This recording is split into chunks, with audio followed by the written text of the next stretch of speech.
Hi guys. Tonight we drift backward through time into the kind of cold that makes the air sting your teeth. You wake to endless white. The storm has swallowed the world, and the cabin's fire, your one promise of warmth, has coughed its last ember. Wind presses against the walls like a living thing, a low growl you feel through the floorboards. The room smells of wool and smoke, but both are fading. You're wrapped in every blanket you own, and still, your toes ache like they've turned to glass. You probably wouldn't survive this not without knowing what they knew. So, before you get comfortable, take a moment to like the video and subscribe, but only if you genuinely enjoy what I do here. And if you want, drop your location and local time in the comments. It's always beautiful to see where you're listening from. Now, dim the lights. You press your hand to the window frame and feel the cold crawl in. It's not just winter, it's a siege. Out there, somewhere beyond the veil of snow, lies the prairie, the mountains, or the frozen plains of Dakota or Alberta or Siberia, it hardly matters. The frontier always had its storms, its way of humbling those who thought they could tame it. Tonight, you are one of them. The blizzard moves like a white tide, swallowing fences, animals, even paths. Snowflakes drift sideways, each one a tiny mirror catching the moonlight that sometimes flickers between the clouds. The air is so thick it feels solid. Your breath plumes and freezes on your scarf. You close your eyes and try to remember how settlers did it, how they kept children alive when the world turned into an icebox. They didn't always win. That's the first truth. Even the hardiest homesteaders feared the White Death, as some called it. But those who survived left clues, small, quiet ones written in diaries that creaked like their frozen doors. Historians still debate whether survival came down to preparation, luck, or pure stubborn spirit. Maybe it was all three. You imagine a family, let's call them the McCarthys, somewhere in the late 1800s. They've lost their fire. The blizzard has piled snow halfway up the window. The father has been gone since dawn, trying to dig out the oxen.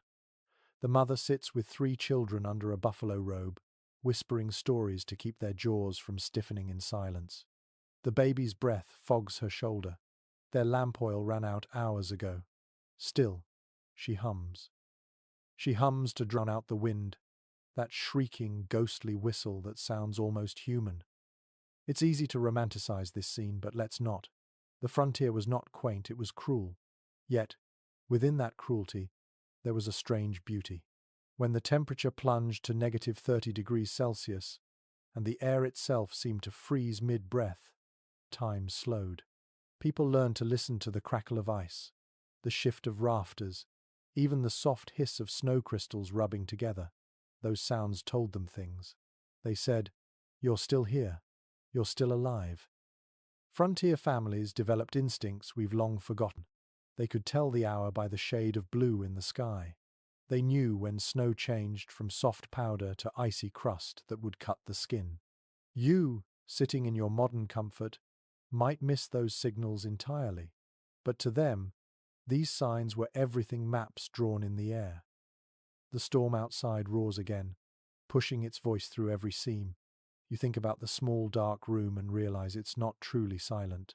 The floorboards creak, the wind whistles, and beneath it all, a steady rhythm, the sound of your own heartbeat, a slow drum in the cold.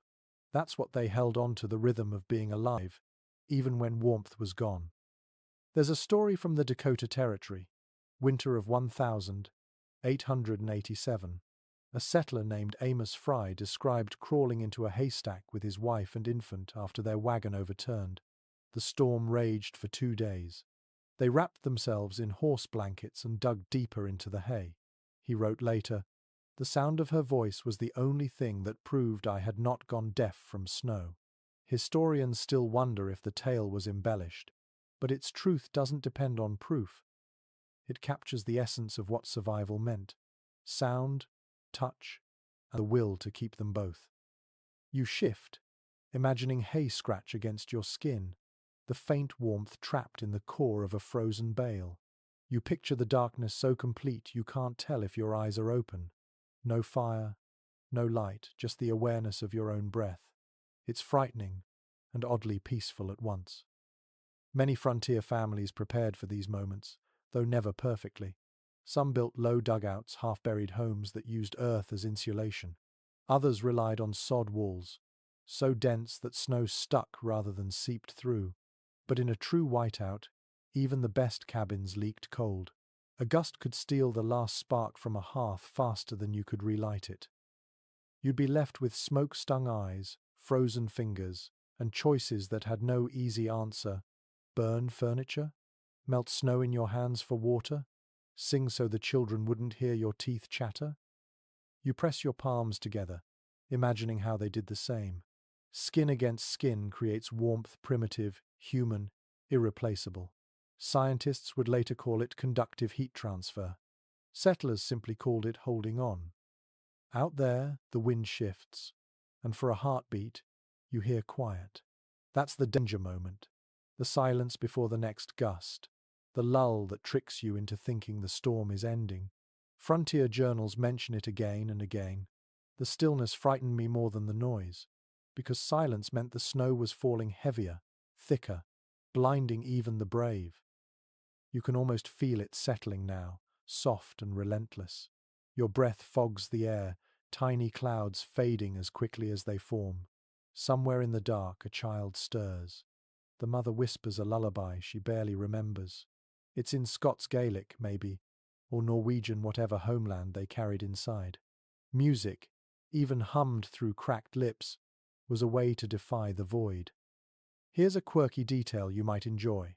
In some regions, settlers rubbed goose fat or bear grease into their faces to prevent frostbite. It worked surprisingly well, though you probably wouldn't want to smell it. And here's the curious debate. Did they learn this from indigenous neighbors or from old European fishing traditions? Historians can't agree, and maybe that uncertainty itself is part of the truth. Survival knowledge didn't belong to one people, it was passed in whispers across cultures, carried like a shared heartbeat. You let that thought rest as the snow thickens again. The storm outside might last all night, but the story doesn't end here. You breathe slowly, letting your heartbeat match the rhythm of the wind. Because this is where endurance begins, not in fire or shelter, but in the quiet choice to keep breathing, one icy breath at a time. You blink awake again, unsure how long you've been sitting in the dim light. The storm still hasn't eased, and the cold has found its way deeper, creeping into your bones. The window panes have turned to white glass. The only sound is the constant sigh of wind as it threads through the cracks. Remember what your grandfather used to say about storms like this? Never trust the quiet sky. It's talking to you in its own way. On the frontier, that saying wasn't poetry, it was survival advice. When families ventured out before a blizzard, they looked to the heavens for signs. The sky had moods. A hard grey sheet meant snow. A faint halo around the moon meant the temperature would plummet by morning. And if the wind changed direction suddenly, that was the universe whispering, "Go home now." You glance upward through the frost, but the world is gone behind a curtain of white. The horizon has disappeared. Out here, you might as well be floating in space. The settlers learned early that the first step to surviving a snowstorm was knowing it was coming. Many didn't. The difference between life and death could be a few misread clouds. Some frontier families carried barometers, fragile instruments brought from the east. Others trusted the smell of the air. A heavy metallic scent meant snow within hours. Some said animals felt it too. Horses would stamp and refuse to drink. Chickens would go silent, and dogs would burrow under wagons.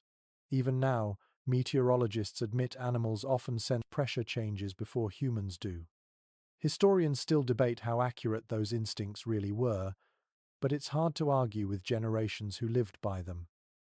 You picture yourself standing outside, coat pulled tight, looking up at that endless sky. The wind tastes sharp, almost electric.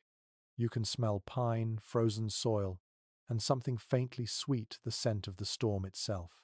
It's both warning and invitation. You're small beneath it, but you're listening now. In the old journals, settlers often wrote about reading the sky as if it were a living text. They described clouds like great ships, sailing low and heavy, and winds that told fortunes if you had the patience to hear them. One Nebraska farmer in 1885 wrote, "The sky rippled like water, and I knew it would snow before I reached the barn." He was right. Within an hour, his tracks vanished. The ability to interpret the sky wasn't superstition. It was the science of observation. Every hue meant something. A faint pink at dusk meant warmth still lingered. A dull white glare without a clear sun meant snow could begin within minutes.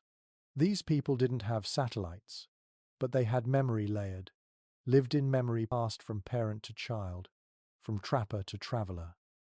You step outside in your mind now, boots sinking deep into the powder. The sound of your own movement is soft, rhythmic.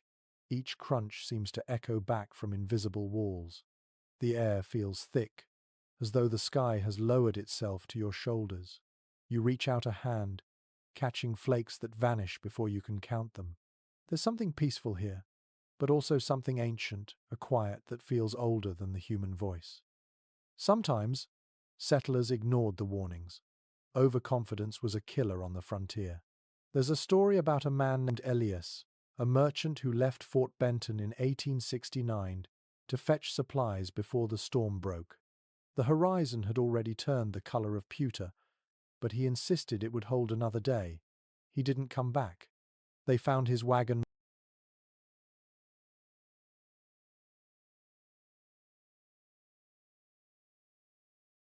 months later, upright, frozen solid. The reins still looped around his gloved hands. The horses had broken free. No fire, no tracks. Just snow piled against the wheels like time itself had stopped.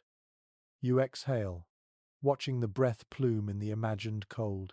How many made that same mistake, thinking they could outrun the sky? Even today, with radar and forecasts, people still get caught by storms they thought they could beat.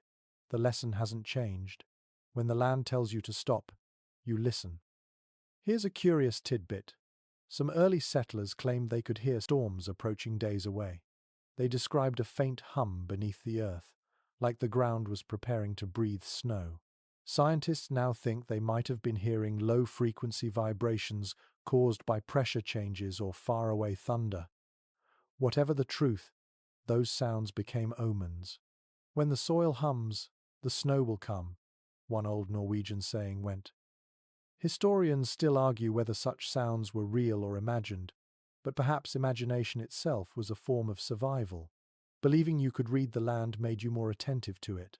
That attentiveness saved lives. The snow thickens in your mind, layering the world in silence. You picture the family again, huddled in their dark cabin, waiting for dawn. The father knows the signs too well. He saw the halo around the moon last night. He heard the stillness in the forest, the way birds vanished without a call. He had 1 hour of warning, maybe 2. It was enough to stack hay against the north wall, to bring the cow inside, to fill every pot with water before the pump froze. Small acts, but in a storm like this, they were everything.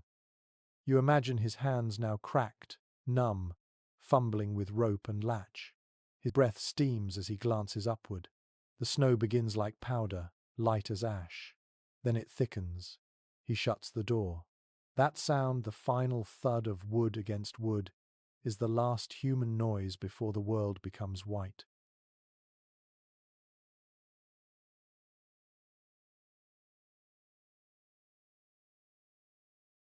Inside, the family waits.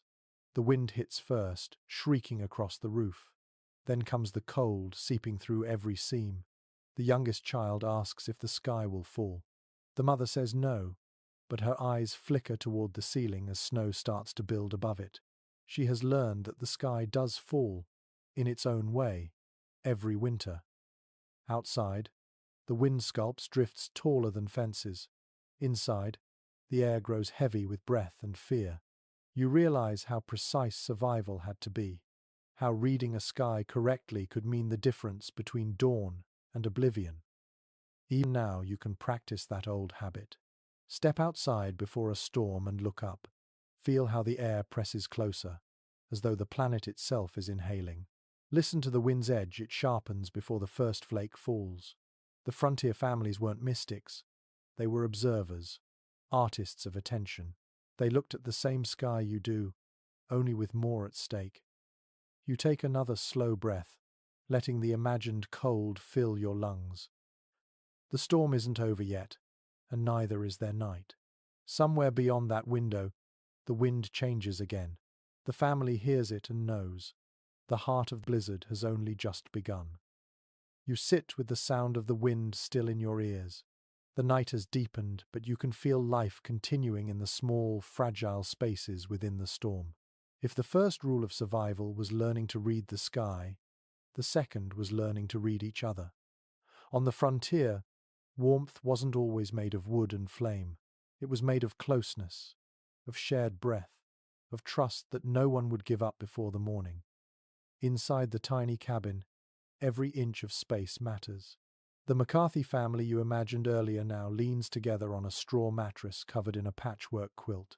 Their bodies touch shoulder to shoulder, knee to knee. It isn't comfort so much as necessity. The youngest child is pressed between her parents, her hands tucked into the crook of her mother's arm. The smell of damp wool and cold skin fills the air, heavy and strangely intimate. You can almost feel the press of that closeness yourself. In the dark, the world shrinks until it is only the space that can be shared by a few bodies. People who lived through such nights said that silence could drive a person mad if it wasn't broken by the sound of another's breath. Body heat was more than metaphor. It was a resource. Two people huddled together could raise the air temperature between them by several degrees. Whole families learned to arrange themselves like puzzle pieces, letting no warmth escape. A modern physicist might explain it as conserving radiant energy, but they would miss the human part of it, the trust, the pulse you can feel through someone else's back when everything else is frozen still. One diary from a settler in the Wyoming Territory describes sleeping in layers of people. The father on one side, two sons in the middle, mother and baby on the other. They rotated positions through the night so that no one froze on the outer edge for too long. That rotation came almost ritual. It was the choreography of endurance. Historians still argue whether this practice originated from necessity or from older European winter customs, but it likely came from both. Survival doesn't care where a good idea was born. The air inside such a shelter grew heavy, moist and often sour, but it meant life. Condensation gathered on the beams, dripping like slow rain. Blankets stiffened with frost at their edges. Yet there was comfort in that dampness, because it meant the air was warm enough to hold water at all. You think about what it must have sounded like in that room. The creak of the wind outside, the soft rustle of breathing, maybe a low hum from the mother. Songs were a form of warmth too, not for the body, but for the mind. When people sang, even in whispers, they reminded each other they were still human, not ghosts caught in snow. The frontier was full of small tricks like that. A family might heat stones in the last embers of the fire and tuck them under bedding. They might wrap feet in burlap, stuffed with dry grass. They would rub each other's arms with rough cloth to keep blood moving. The smell of lanolin and smoke clung to everything. It was messy and simple, and somehow it worked. Here's a curious bit of history. Some families rubbed their wrists and ankles with bear grease before sleeping. It supposedly trapped heat and repelled frostbite. Modern science says the effect was minimal, but the ritual mattered. It gave them a sense of control when nature had taken everything else, and it probably did protect the skin from cracking in the dry air. Historians still discuss whether such folk remedies were learned from indigenous neighbors or from European folklore brought across the sea. It was probably both, woven together the way survival knowledge often is. The border between wisdom and myth was thin in the cold. You imagine now the air around you growing still, heavy with quiet. The family's breaths rise and fall in unison. Their heartbeat becomes a single pulse. You can almost hear it if you listen long enough. Outside, the storm still shrieks, but it is losing strength. Snow presses against the walls like a living thing. Inside, time has slowed until it feels like a dream. Maybe this is how they endured. by shrinking the world to one warm pocket of humanity and refusing to think beyond it. There are stories of neighbors finding families days after such storms, alive on collapsed roofs, bundled together like cocoons. One rescue account from Minnesota in 1882 describes a mother and 3 children buried in snow for nearly 40 hours. When the rescuers dug through, they found them alive but barely conscious, their faces coated in frost. Their warmth had kept them, the rescuer wrote, the same way the earth keeps a seed until spring. You let that image settle in your mind. A seed beneath snow, waiting. Even now, in the hum of modern heaters and insulated walls, that instinct lingers somewhere deep in you. The human body knows how to save itself when there is nothing left but touch. The McCarthys will survive this night, though they don't know it yet. Their fire is dead, their walls are cold, but they have each other. The mother hums softly, maybe an old hymn she learned as a child. The sound trembles but does not break. The father pulls the edge of the quilt tighter, and the oldest child presses his hand against the log wall, feeling the vibration of the wind beyond it. He listens, because listening is all he can do. The warmth between them is faint, but it's enough. Enough to last until the next sound comes, the faint crack of timber outside, the sigh of shifting snow, the proof that the world beyond the cabin is still moving. You exhale and imagine your breath mixing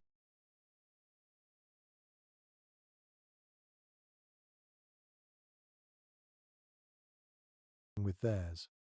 For a moment, it feels as though you are in that room, part of the small circle of life holding against the dark. You can almost smell the wool, the faint salt of sweat, the sweetness of survival. They don't speak of fear anymore. They have folded it into their rhythm, made it part of their breathing. And when morning comes, if it comes, they will say they endured by faith, or by luck, or by God's mercy. But the truth is simpler. They endured by staying close, by holding one another, until the storm ran out of rage. The night has settled into that strange rhythm only storms know.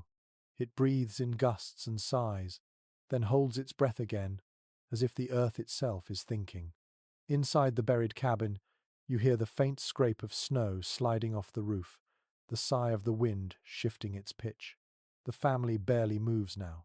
They have entered the quiet patience that comes when there is nothing left to do but wait. Snow is not just snow. To frontier families, it had dialects, textures, and moods. They could tell its meaning by the way it fell or the sound it made underfoot. To them, it was a living element, both friend and enemy. The snow could insulate a home like a soft blanket, or crush it with weight if ignored. Knowing which it would be was part of the unspoken language that determined survival. Early settlers often spoke of listening to the snow. It wasn't poetic, it was practical. When the snow creaked like dry wood, the air was cold enough to burn lungs. When it hissed faintly, the flakes were melting slightly as they fell, warning that a crust of ice would soon form. Travelers learned that certain snow could hide streams still running beneath, waiting to swallow boots or hooves whole.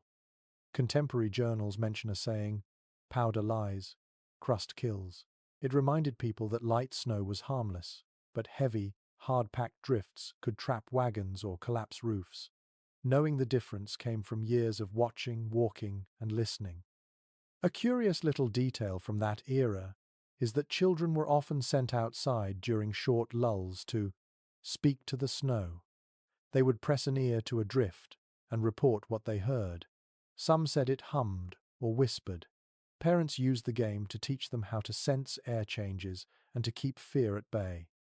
Later observers have wondered whether these whispers were the faint vibrations of wind traveling through layers of ice. The question has never been settled completely, but it reveals how deeply people read meaning into every sound. You crouch beside them in imagination, placing your ear against the packed surface. The snow feels alive. It gives slightly beneath your weight, soft yet cold enough to sting your cheek. Beneath the surface, there is a silence so deep it feels like a heartbeat you cannot quite hear.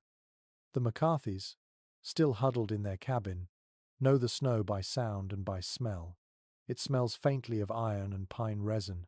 The father mutters that it is heavy snow, meaning the flakes are thick and wet. The mother knows that kind will build fast against the door. She tells her oldest boy to keep checking the cracks near the floor, to make sure air can still pass. They cannot open a window, or the wind will pour in like water. In another time, scientists would measure the insulation value of snow and confirm that a thick drift can hold a steady internal temperature near freezing, even when the air outside is far colder. Settlers learned this through experience. When a cabin was buried, it sometimes grew warmer, not colder, because the snow trapped heat from the bodies inside. The danger came when the roof gave way, or air grew too stale to breathe. There's a story recorded in a Manitoba diary from 1874 about a family who survived 4 days under snow after their sod house collapsed. They dug small holes through the roof using a broom handle to let air in. When rescuers arrived, the house looked like a white mound with one stick poking out of it. The rescuers said the air inside was damp but warm enough that a candle still burned. Scholars remain divided over whether this tale was exaggerated, but such accounts helped inspire later Arctic explorers to study snow as insulation. You breathe in slowly and picture how it must have felt to live inside a mound of snow, cut off from the world but wrapped in a cocoon of silence. The air thick with breath, the walls glowing faintly from the reflection of buried light. Even fear must have felt muted there, softened by the soundless weight pressing from all sides. Snow could save or destroy, depending on how well one understood its voice. The settlers learned that when snow became hard as stone, it reflected sound differently. A shout could travel far on such nights, echoing like glass. Some families used that quirk to call to distant neighbors during blizzards. They would open a door for a moment and yell a name toward the wind, hoping the frozen air would carry the sound. There are accounts of people shouting greetings across half a mile, their voices oddly clear. Modern physics would call it refraction of sound waves in dense, cold air. At the time, it felt like a miracle. You can imagine the father doing this now. He opens the door a crack and calls once into the dark. His voice disappears instantly. Then, faintly, another call answers back, so distant it might only be the echo of his own. He shuts the door again, but the sound stays with him, proof that someone else, somewhere, is still alive. Inside, the family listens to the snow's rhythm. The flakes patter against the walls, soft as whispered words. The mother says it sounds like a lullaby. The youngest child asks what the song means. The father says it means they will see daylight again if they stay quiet and wait. You can almost feel that patience. It stretches time until it becomes gentle. The storm outside no longer feels like an enemy. It has its own heartbeat, slow and relentless, and all you must do is match it. There is a calmness in that thought. Maybe that is why people remembered these storms with a kind of reverence afterward. In diaries written months later, they spoke of the snow as though it had consciousness. It punished and protected in equal measure. As the night drifts on, the snow keeps falling. The sound changes again, softer now, like ash. The wind has tired itself out. The family feels it too.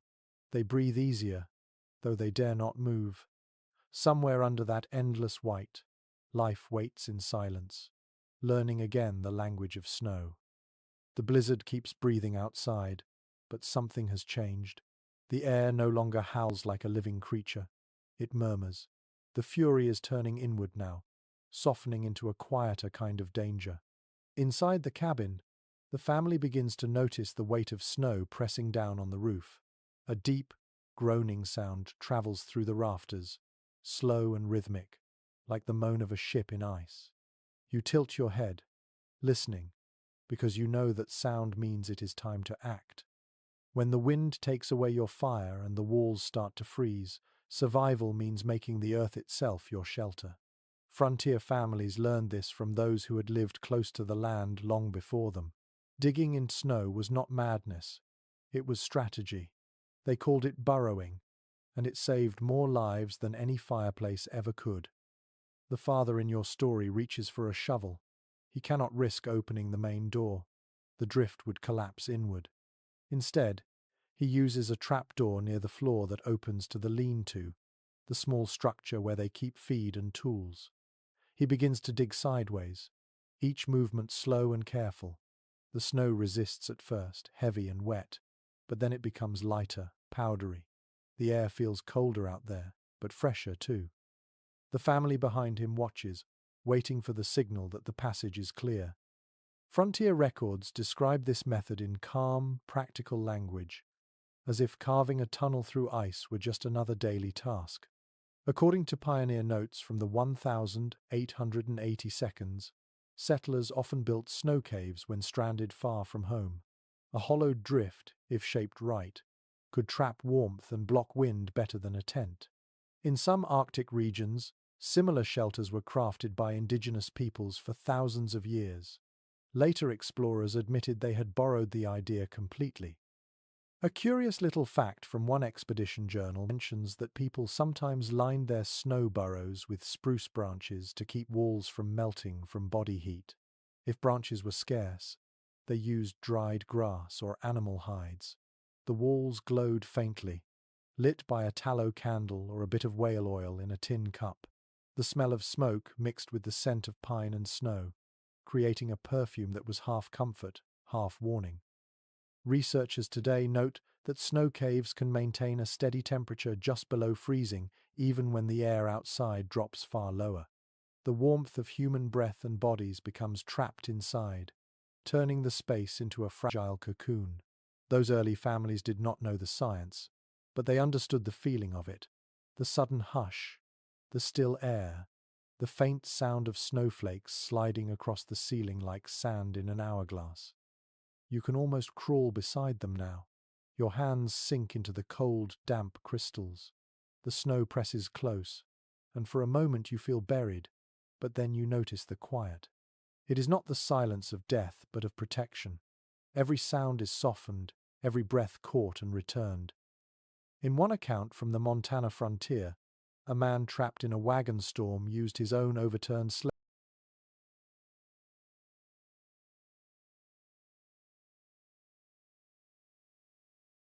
as a roof, then packed snow around it until he had made what he called a house of air. He claimed it was warm enough to remove his gloves after an hour. Experts remain uncertain how accurate that story is, but the phrase itself survived. A house of air became a poetic way to describe the strange peace of being held inside the storm rather than fighting it. The McCarthys do something similar now. The father digs, the son scoops snow behind him with a tin bowl, and the mother gathers blankets. They crawl one by one into the hollowed space and sit together, backs against the smooth white wall. The air is cool but still. Outside, the wind has grown faint, its roar now a faraway whisper. Inside, the snow glows faintly with reflected moonlight. The mother rubs her hands together, feeling her fingertips burn as circulation returns. She smiles faintly, whispering that the snow feels alive, as if it is breathing with them. The father says that is because it is holding their heat. He does not know he is describing a form of natural insulation. He only knows that the air feels kind now. A strange little practice mentioned in settler diaries was to press a metal spoon into the wall of a snow shelter. If it frosted quickly, the family knew they needed to open a small vent for air. If it stayed clear, the space was safe. The trick saved many from suffocation when snow sealed too tightly around them. You can almost picture it now, that dull spoon catching faint light, glistening with frost. No one can say exactly where these customs began. Some historians think fur traders learned them from Cree and Inuit teachers. Others believe similar methods came with Scandinavian immigrants who remembered northern winters. The origins blur, as they often do, because survival knowledge does not belong to any one people. It drifts across borders like snow itself. You settle in with the family, feeling the stillness close around you. Time slows again. The children whisper about the sound of the storm outside, now faint as the ocean far away. The father leans his head back, eyes half closed. He knows that movement keeps the body warm, so he flexes his hands and feet every few minutes. The mother hums quietly, keeping rhythm with her breath. In this fragile shelter of packed snow, warmth feels like memory. You think of fire but no longer need it. Your breath clouds the air, hangs there a moment, then disappears into the soft white above you.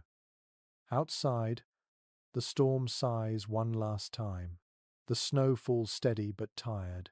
Inside, you imagine the family resting, safe in their small hollow, the earth and the sky forming a shield around them. The lesson is quiet but powerful. Sometimes the only way to survive the cold is to let it hold you for a while.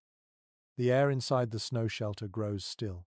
The storm outside has softened to a whisper, 1,000 tiny flakes drifting without fury. In the dim space, you can hear the rustle of cloth and the faint rhythm of breathing. The McCarthys have learned that the cold will always find a way in, but the right clothing can turn a person into their own shelter. For frontier families, fabric was armor. They did not have the luxury of new coats or imported wool every season. What they wore was often hand-spun, patched and repatched, until it seemed to have more stitches than thread. Yet each layer told a story about human ingenuity and adaptation. Settlers wore linsey woolsey, a coarse blend of linen and wool that could resist wind better than pure cotton. It itched terribly, but that scratchiness meant density, and density meant warmth. Period records describe how mothers often soaked fabric in animal fat to create a kind of water resistance. The smell of tallow clung to everything, a mix of smoke and salt that settled into every fiber of their lives. One diary from an Illinois settler mentions how people lined their boots with rabbit fur, secured with twine, because socks alone froze solid. The author complained that when she finally took off her shoes, the fur peeled away in one piece, stiff as bark. That image lingers, necessity transforming even discomfort into a kind of craft. A small but fascinating detail from the time is that many pioneers rubbed the insides of their boots with beeswax or pine resin before long journeys. It kept the leather supple and prevented cracks. The method likely came from indigenous guides who had been treating moccasins with similar resins for centuries. Researchers remain unsure who first adapted it for heavy boots, but the technique spread quickly through frontier settlements. Inside the snow shelter, the father adjusts his coat, made of rough buffalo hide lined with scraps of flannel. It is heavy, but the weight comforts him. The mother wears two skirts, one of wool, one of cotton, with a shawl wrapped twice around her shoulders. She has sewn patches so carefully that each piece of fabric tells where their travels have taken them. A corner from an old wagon curtain, a strip of her wedding dress, a bit of feed sack dyed with ash. The children's clothes are mismatched, but they work. The oldest boy's mittens were once part of a blanket. The youngest girl wears sleeves stuffed with hay to block the wind. When they move, the air smells faintly of smoke and damp wool. You can imagine touching that fabric, rough and warm against your palm. Settlers learned early that layers meant life. They wore everything they owned during winter. When a person's body heat met trapped air between layers, that space became a miniature oven.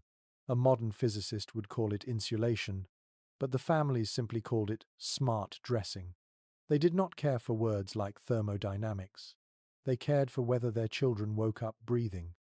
Some journals mention an odd winter ritual known as greasing up. Families would heat animal fat just enough to soften it, then rub it into the seams of clothes and even into skin. It created a barrier that trapped warmth and moisture. The smell must have been strong, but it worked. One woman wrote, "It kept my fingers from splitting and my cheeks from turning to glass." Later, historians found this practice echoed in seafaring cultures from Scandinavia to Newfoundland. The connection is uncertain, but the logic is the same. When the cold attacks, you make a second skin of what you have. You imagine now how the McCarthys must look in the dim light. Layers upon layers, rough edges, mismatched buttons. Yet in the soft glow of their tallow candle, those clothes become a uniform of endurance. They are not pretty,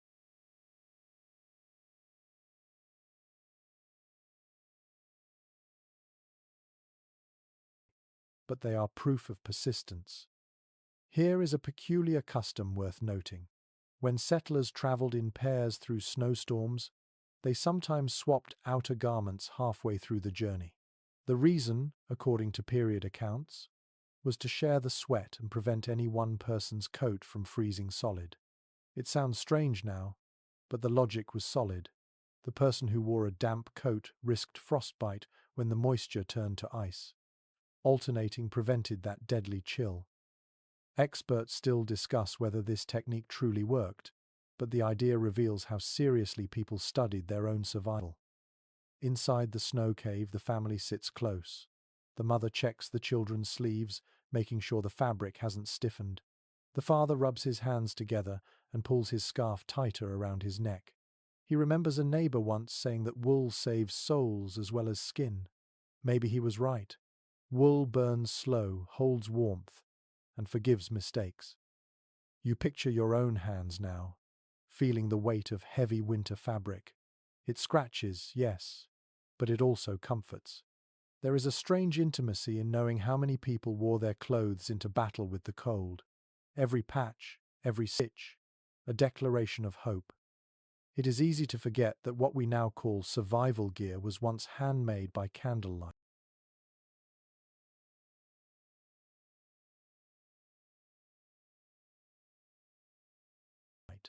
No synthetic fibers, no zippers, only needles, thread, and faith in skill. Some historians believe frontier women were the true engineers of winter endurance, designing garments that could keep whole families alive through months of frost. Their work rarely made it into official records, but the evidence hangs quietly in every surviving coat, every scrap of homespun wool that still carries the scent of smoke after more than a century. The McCarthys begin to relax. The snow walls hold steady, the air stays breathable, and their clothes keep them warm enough to sleep. The youngest child curls up beside her mother, her small hand resting on the patchwork shawl that smells faintly of pine smoke. You close your eyes with them. The storm outside may still whisper across the plains, but inside this small, hollow, human fabric holds strong. You feel the texture of it against your skin, and you understand something simple yet eternal. Warmth is not a luxury, it is a craft, one stitched patiently from necessity and love. The hours stretch quietly inside the hollow. The storm outside fades to a whisper, but the air in the small chamber begins to grow thick. You can feel it now, that faint heaviness when breath lingers too long and the walls no longer give back enough air. The McCarthys sense it too. The youngest child yawns and coughs softly. The father knows the danger. It is not the cold that kills first, but the air itself. Settlers who lived through deep winter storms learned that snow shelters could become both protection and trap. When snow sealed too tight, carbon dioxide built up from the warmth of human breath. Without a vent, sleep could turn into stillness that never ended. Period writings record many such warnings. In one Minnesota almanac printed in 1886, a line reads simply, "Air is life. Carve it, or lose it." The father begins to scrape a small hole near the roof with the handle of a spoon. The snow resists, packed hard by its own weight, but soon a thin draught touches his face. Cold air rushes in, clean and sharp as glass. It burns his nose at first, then feels like grace. Frontier families called these openings breathing holes. They learned to protect them from closing by hanging a strip of cloth near the opening. If the cloth moved, the air was still flowing. If it hung still, it meant death was near. Later, explorers would adopt the same trick, calling it an air flag. Scientists today recognize this as a simple way to monitor ventilation, but back then it was instinct mixed with trial and error. A curious little detail mentioned in the diary of a trapper from Manitoba tells of people melting snow inside a tin cup to keep air humid enough to breathe comfortably. Dry cold could cause throats to crack and lungs to ache. By letting a little steam fill the shelter, they created a balance. The method was so effective that modern survival manuals still recommend it. You can almost feel the steam now. It curls softly in the dim space, blurring the light of the tallow flame. The family watches the vapor rise and disappear into the white ceiling. The air grows easier to draw, though the temperature dips slightly. Comfort always came with a price out here. The father sits back and closes his eyes. His mind drifts to the stories neighbors used to tell of travelers lost in snow who built fires inside sealed caves and never woke. The soot marks found later told the story. Such tales became warnings passed from settlement to settlement. No matter how cold, never light a large flame inside snow. The smoke suffocates faster than frost. Researchers still debate how many of these cautionary stories were based on real events, but enough people repeated them that they became frontier lore. Fire belonged outside, breath belonged in. That was the rule. Inside the small space, the McCarthys rely on another quiet trick. The mother keeps a bit of charcoal wrapped in cloth. She places it near the air hole, believing it cleans the breath. Modern readers might smile at the superstition, but recent studies of activated carbon show that it can absorb some impurities in small spaces. Perhaps the intuition was closer to truth than anyone realized. The air smells faintly of smoke, tallow, and cold metal. It is not pleasant, but it is bearable. You draw a breath with them and feel how heavy it tastes, how alive it feels simply to fill the lungs again. The child asks her father why cold air hurts when you breathe it. He smiles, explaining that it is just the body remembering what warmth feels like. He does not know about moisture loss or thermal shock, but he understands the poetry of the explanation. Sometimes survival requires stories as much as science. In many frontier settlements, elders spoke of the spirit of breath as something sacred. To lose it was to lose one's connection to the land. They would step outside during short breaks in a storm and exhale into the night, watching their breath drift upward, saying it carried prayers to the sky. Ethnographers later found similar customs in various cultures, from the Sami herders of the north to the Navajo families of the American plains. The convergence fascinated researchers, who still discuss whether the idea of holy breath arose independently or spread across migrations. You step into that moment in your mind. Outside the snow shelter, you kneel and breathe into the vast whiteness. The wind snatches your breath and carries it away. It is both humbling and comforting to think that something invisible leaving your mouth might be heard by the storm itself. Back inside, the air steadies. The cloth at the vent flutters gently, proof that the world still moves beyond these walls. The family lies close, their warmth shared, their lungs trading air with the mountain of snow around them. Each breath feels earned, a small victory repeated again and again. A modern scientist would explain that the carbon dioxide they exhale drifts upward through the vent, while heavier cold air seeps in through small cracks below, creating a circulation system by accident. The settlers could not name the process, but they felt its pattern in their bones, the way the air would stir faintly against the cheek, or how the candle flame would tremble just enough to show life. The night deepens. Outside, the stars return, faint behind thin clouds. Inside, there is no light but the soft glow of their tiny flame. The mother hums again, a sound almost too gentle to hear. It fills the air between breaths, keeping rhythm with the storm's fading pulse. Breathing becomes their ritual. In, out, in, out, like the tide of a hidden sea.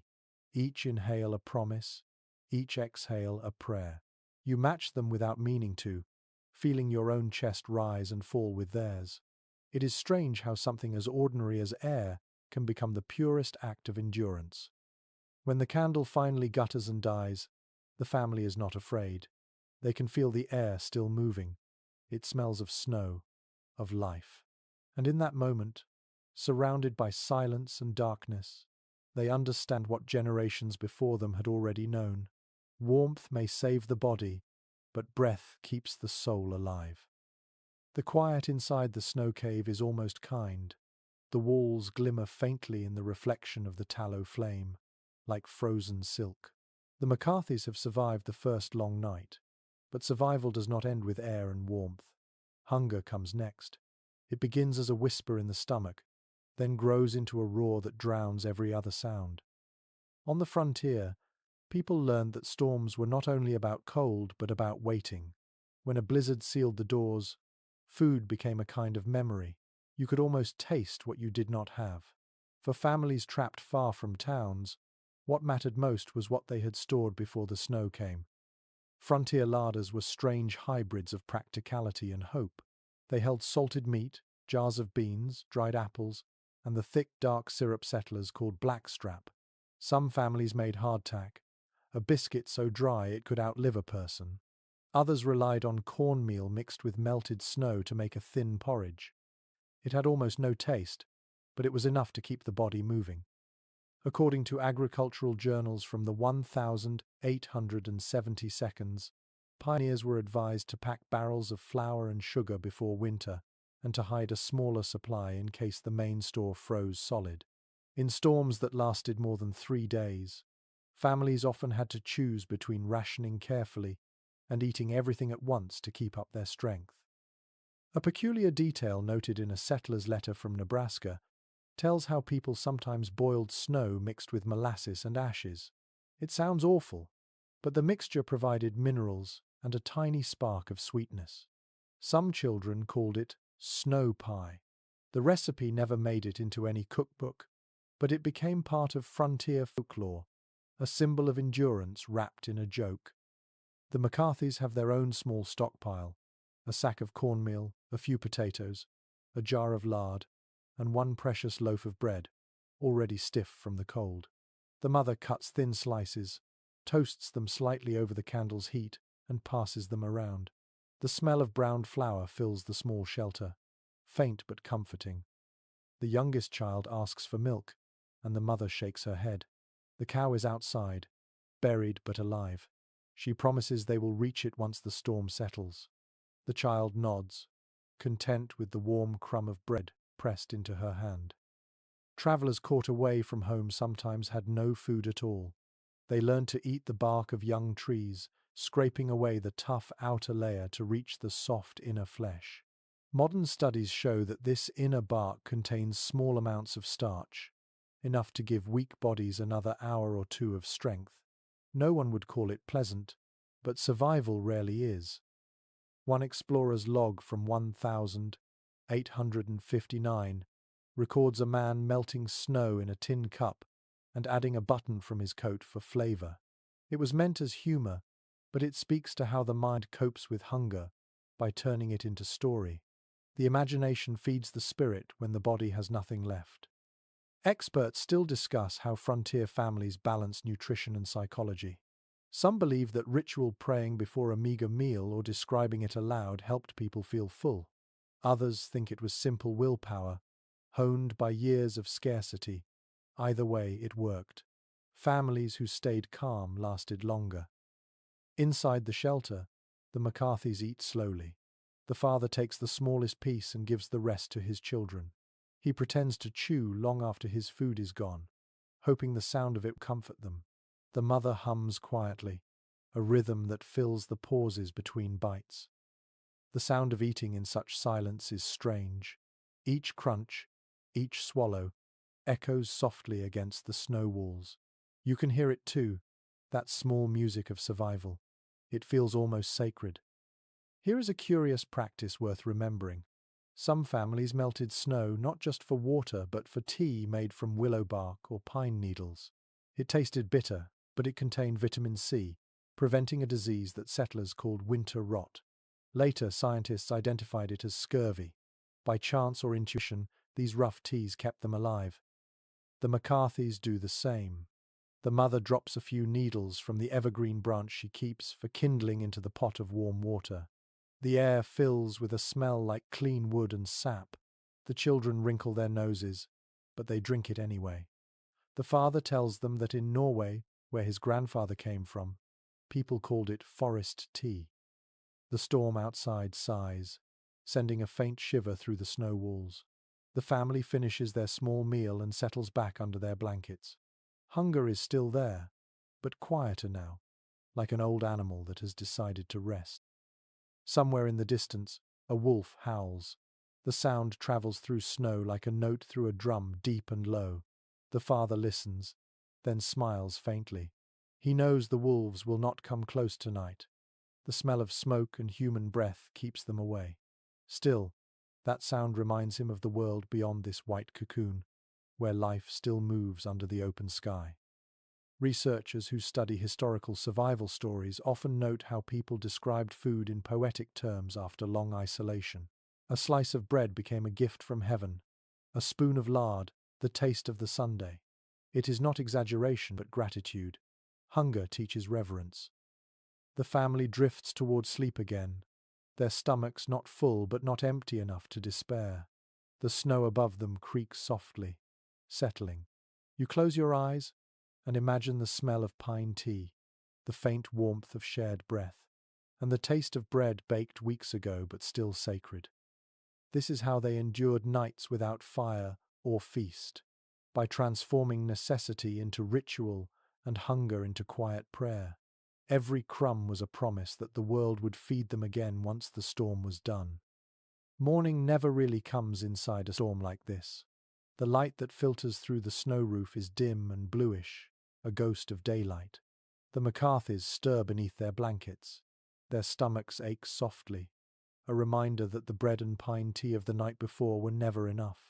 Hunger has a rhythm of its own, and on the second day it begins to hum through the body like a slow, steady drum. Frontier life had a way of stretching hunger into an art. When food ran out, imagination stepped in. The old journals describe families inventing names for meals they did not have, pretending to smell roast beef when all they were cooking was snow mixed with salt. One Kansas mother wrote that she told her children the snow soup was made by angels, so they would eat it without fear. Modern psychologists might call it a coping mechanism, but for her, it was love disguised as creativity. The McCarthys do something similar now. The mother crushes the last potato into flakes and stirs it into melted snow, adding a pinch of ash from the candle wick. She calls it smoke soup. The children smile at the name, even though the taste is flat and bitter. Sometimes names are nourishment. A strange detail appears in a traveller's diary from 1861. During a harsh blizzard in Dakota Territory, a group of settlers discovered that boiling leather straps in snow water made a kind of jelly that could be eaten. It had no flavor, but provided enough collagen to survive another day. Later experiments confirmed this unlikely trick. In a time before nutrition science, people discovered their own chemistry through desperation. You imagine the smell of that stew, faintly sour, almost animal. It fills the air inside the snow cave, mingling with the scent of damp wool. The family eats in silence, each mouthful slow and deliberate. There is no complaint, only concentration. Hunger makes even bitterness holy. Across the frontier, the line between starvation and survival was thin enough to blur into folklore. In New England, there were stories of settlers who claimed to have eaten candle wax or chewed on shoe soles softened over embers. In Scandinavia, stranded travelers boiled moss scraped from rocks. Archaeologists later found traces of these emergency foods in preserved cooking pots, confirming that such grim measures were real. The McCarthys still have one secret left. Wrapped in a scrap of cloth at the bottom of the bag is a small lump of sugar. The mother keeps it hidden, a treasure for when hope begins to fade. She knows that sweetness can lift the spirit even when the body is weak. Scientists later proved that a taste of sugar releases chemicals that spark energy and comfort. She does not need the proof. She has lived it.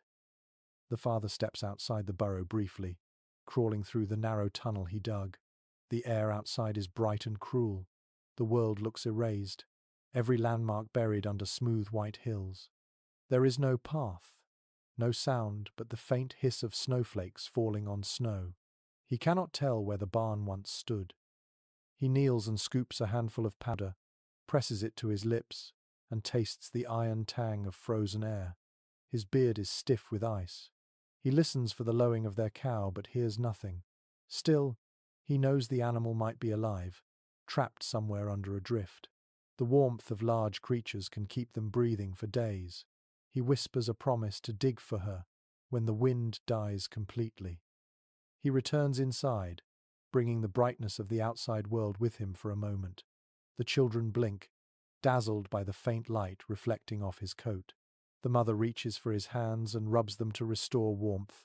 He nods silently, and she knows the storm has not yet released them.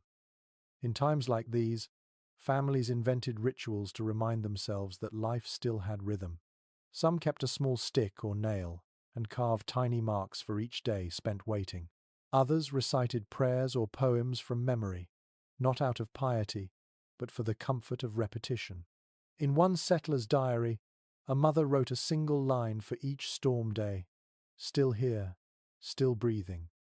Scholars have noted how such minimal records resemble modern meditation practices, focusing the mind on the present moment rather than on fear of what comes next. The human mind finds strange grace in structure, even in chaos. Inside the shelter, the mother hums the same tune she sang the night before. The melody repeats until it becomes a kind of heartbeat for the family.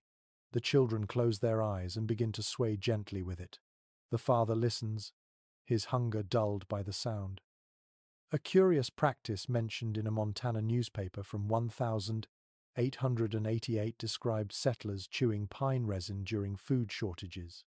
It kept the mouth busy, produced a faint sweetness, and made the stomach believe it was working. The editor called it forest chewing gum. Archaeologists later found dried clumps of resin near abandoned cabins, proof that the custom was widespread. The McCarthys do not have pine resin, but they have snow. The mother gives each child a handful to melt in their mouths. The cold numbs their tongues and quiets their thirst. It is not pleasant, but it feels like something. Hunger, in the end, teaches patience. It forces the mind to slow down, to let go of panic, and remember that storms pass even when they seem eternal. Every bite, every swallow, every moment of stillness becomes a small act of defiance. The wind outside sighs again, softer now. The snow has stopped falling for the first time in 2 days. Through the thin walls, the family can hear faint creaks and drips as the temperature shifts.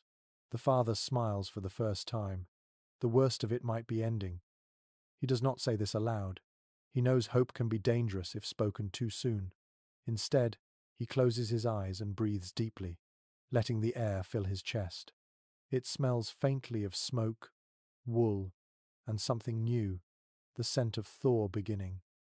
You can feel it too. Somewhere far above, the sky is brightening.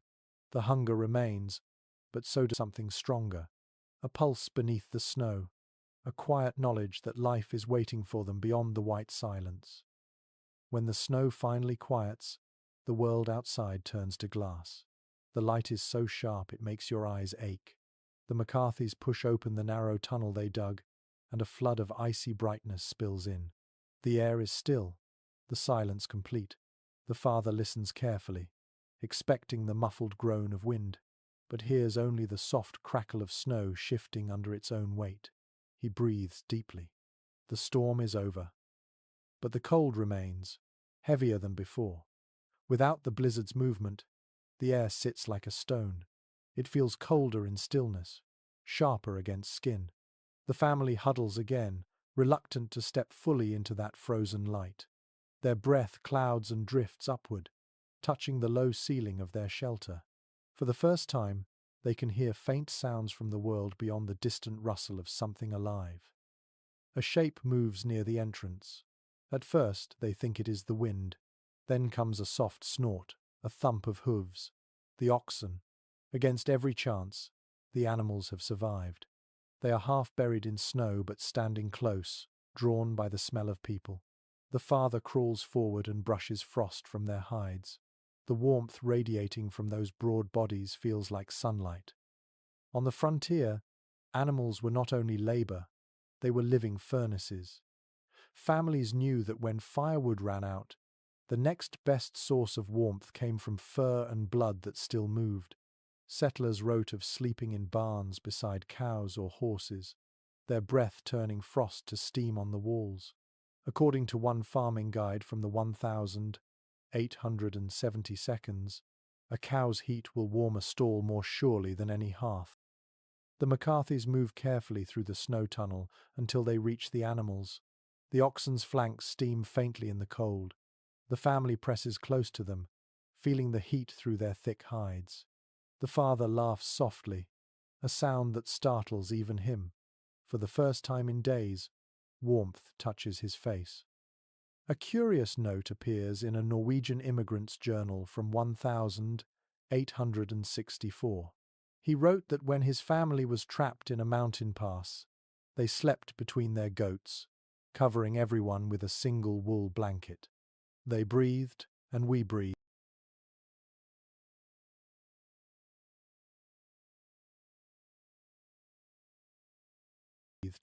and the night was not so cruel, he wrote. Later researchers confirmed that shared body heat between humans and animals can raise the ambient temperature in small shelters by several degrees. No one at the time knew the numbers, but they understood the result. The McCarthys lead their animals toward the side of the cabin where the snow is shallower. The father uses his hands to dig an opening large enough for them to lie close. The smell of warm hide fills the air, heavy and earthy. The youngest child buries her face against the ox's shoulder and sighs, murmuring that it feels like hugging the world itself. In other parts of the frontier, dogs played this role. Sled teams in northern territories often slept curled beside their masters, tails over noses, forming small circles of warmth. One explorer described it as sleeping inside a heartbeat. The bond between person and animal was not sentimentality, it was mutual survival. The mother knows this too. She strokes the ox's side, whispering thanks in a voice barely audible. Her hands are cracked, her knuckles red and stiff, but the gesture feels like prayer. Gratitude, on the frontier, was often silent. A peculiar custom recorded in a prairie homesteader's diary mentions families keeping chickens inside during long storms. The birds huddled in corners near the stove, their warmth small but constant. Some even perched on bed frames. It sounds strange now, yet the practice was common across regions from Montana to Manitoba. Every heartbeat counted in the arithmetic of warmth. You can imagine the smell of it all. Hay, leather, smoke, feathers, sweat. The texture of life pressed close together in defiance of the cold. To the McCarthys, it is the smell of safety. The father feeds the oxen a handful of dry hay from a frozen sack. The animals chew slowly, their jaws moving in steady rhythm. The sound is hypnotic. The children watch as the beast's breath curls upward, mingling with their own, turning the small space into a cloud of life. There is another story, passed down among ranchers, about horses saving their owners by standing against the wind. One man in Wyoming claimed that during a whiteout, he pressed himself against his horse's chest, using it as a living wall until the storm passed. He said he could feel the animal's heart beating through the layers of his coat. Scholars still discuss whether such tales are embellished, but even if they are, the image endures. Two creatures sharing one pulse against the storm. You think about that now as you picture the McCarthys resting beside their oxen. The smallest child has fallen asleep with her hand still on the animal's flank. The father watches her, his face softened by the faint light. He remembers his own father telling him that animals are wiser in storms than people, because they do not fight what cannot be beaten. Outside, the snow glitters like crushed glass. The world has stopped moving, frozen in perfection. Inside, the sound of chewing and breathing fills the space. It is a music older than language. There is comfort in this strange intimacy between species. On the frontier, such bonds blurred the lines between family and herd, between wildness and civilization. It was not sentiment but partnership, forged by necessity. In modern times, people might call it empathy. For the McCarthys, it is simply life recognizing life. The mother finally speaks. She says softly that when the snow melts, they will thank the oxen first, before even lighting a new fire. The father nods. He understands the order of gratitude. The animals shift slightly, settling into the snow. The warmth between bodies builds again, slow and steady. The father closes his eyes, and for the first time since the storm began, sleep comes without fear. You can feel it too, that gentle calm that follows survival's hardest hour. It is not triumph, not victory, only the quiet joining of breath and heartbeat in a frozen world. In this small, glowing hollow beneath the ice, humankind and the creatures of the earth rest together, sharing the warmth that no storm can steal. When the family wakes again, the light inside their snow shelter has shifted to a thin silver glow. The storm has gone, but the cold has hardened the air until even breathing feels brittle. The McCarthys move slowly, each joint reluctant to bend. Their bodies ache from stillness, yet they are alive. Around them, every object, pot, blanket, cup, seems rimmed in ice. The father looks at his hands and laughs quietly. His fingernails are edged with frost. Now comes the next challenge, staying alive until true warmth returns. Without a fire, they must rely on cleverness. Every scrap, every object, becomes a tool. The frontier was a laboratory of necessity. The same shovel that dug a tunnel could become a windbreak. The ashes from an old fire could serve as insulation, sprinkled along the floor to absorb moisture. Nothing was ever just one thing. Settlers learned to think this way because the land forced them to. Period. Letters and diaries reveal endless creativity born from exhaustion. One woman wrote that she lined her boots with sawdust to keep her toes from freezing, changing it each morning as it soaked up sweat. Another wrote of packing ashes into cloth bags and using them as hand warmers. The ash held heat from the day's sun better than expected. Scientists who tested this later found that wood ash retains a trace of warmth long after a fire dies, due to the trapped carbon particles within it. A curious habit among trappers involved using cast iron pots as miniature furnaces. They would place hot stones or coals inside and cover the pot with a lid, letting it radiate gentle heat for hours. The technique was passed from voyageurs to homesteaders, eventually becoming known as pot heat. Many journals mention it, but few describe the smell, the faint metallic scent of old iron warming the air, mixing with wool and smoke. It was comfort in its rawest form. The McCarthys have one such pot. It is blackened from years of cooking, its handle rough with rust. The father fills it halfway with ashes from the last fire and sets it near the center of the shelter. The ashes are cold now, but he knows that even cold ash dries the air and keeps frost from forming on the blankets. He stirs them once, the soft grey dust rising like ghost smoke. Inside the small chamber, every movement stirs a little hope. The mother unpacks a scrap of cloth that once covered the bread loaf. It is stiff with ice, but she folds it carefully and lays it over the pot as if guarding something precious. The children watch, their faces pale but calm. Across the frontier, small inventions like this became part of household folklore. Families shared tricks with neighbors during the short summer months, trading advice the way others traded seeds. One homesteader's manual from 1883 included a list titled Things That Save the Night, describing methods to hold heat when the fire failed. Among them were placing heated stones under straw mattresses, hanging quilts over doors, and rubbing iron tools to generate friction warmth. Modern readers might smile at such simplicity, yet each trick represented generations of trial and adaptation. Another peculiar method involved filling cloth sacks with dry dirt and keeping them near the body. The soil, once warmed by human skin, held heat long enough to stave off frostbite. Archaeologists later found remnants of these earth bags in abandoned cabins across the Midwest. No one could have guessed that dirt, so ordinary, could serve as a lifeline.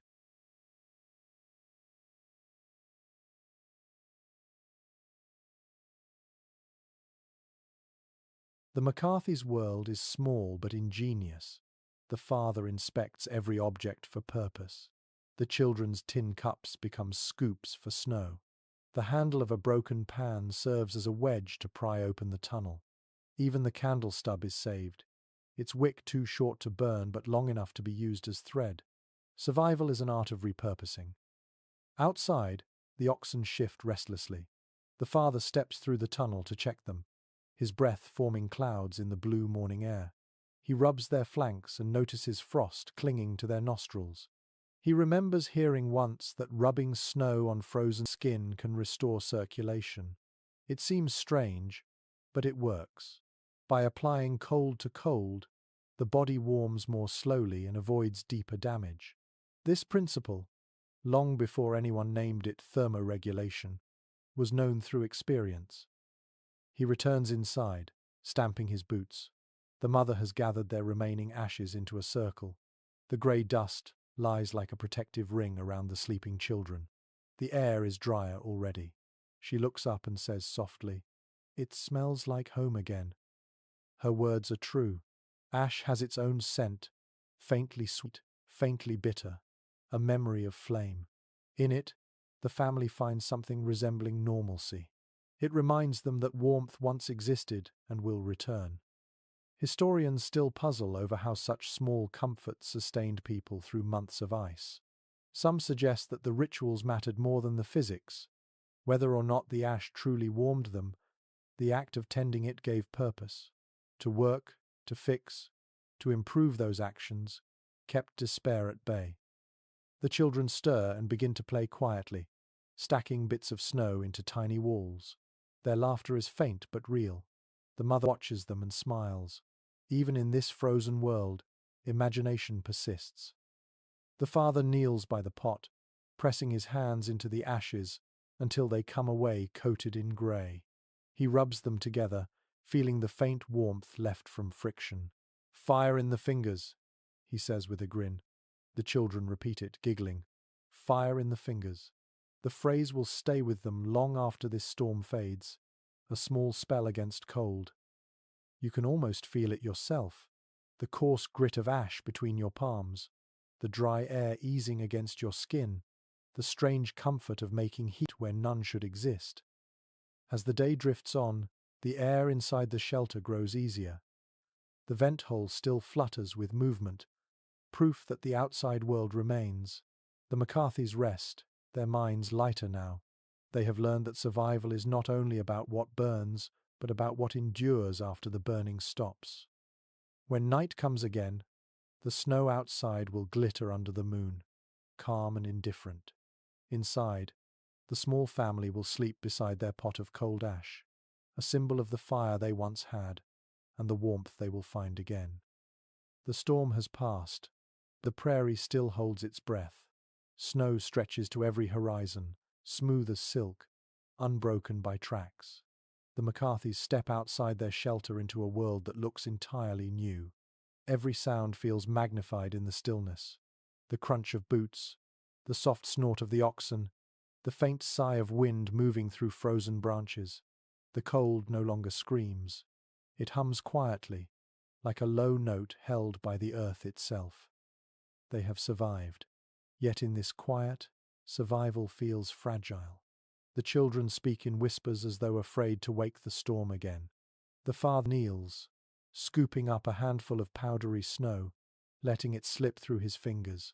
It falls soundlessly, each crystal catching light for a heartbeat before vanishing. He smiles. He knows that stillness must be filled with something, or the mind begins to fray. So he starts to hum, a low, tuneless murmur at first. Then words begin to shape themselves. It is not a hymn or a formal song, but something between them, half melody, half memory. The mother joins in softly, her voice barely audible, like breath shaped into sound. Music has always been a companion to endurance. Records from frontier families often mention singing in the cold, not for performance, but for rhythm. When the body shakes with exhaustion, song steadies it. One settler wrote that she sang to keep her jaw from locking. Another said he sang simply to prove he still could.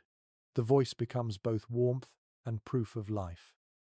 A curious note appears in a pioneer journal from 1881. It tells of families who taught their children to sing patterns of nonsense syllables during storms. The rhythm helped them keep time while waiting for rescue. and the repetition kept fear from swallowing them. Later, psychologists studying trauma called this self-soothing behavior, though the families would have called it prayer in disguise. The McCarthys sing now. The melody grows clearer. It drifts upward through the narrow tunnel and out into the open air. The sound echoes faintly against the snowdrifts, soft but persistent. The oxen shift and listen. Even the wind seems to pause. Historians have long wondered how families trapped for days without light or food kept from despair. Some point to song as a kind of medicine, not just a distraction, but a way to regulate breath, to slow the heart, to quiet the mind. Singing expands the lungs, warms the chest, and makes rhythm out of chaos. It transforms fear into something that can be carried on a note.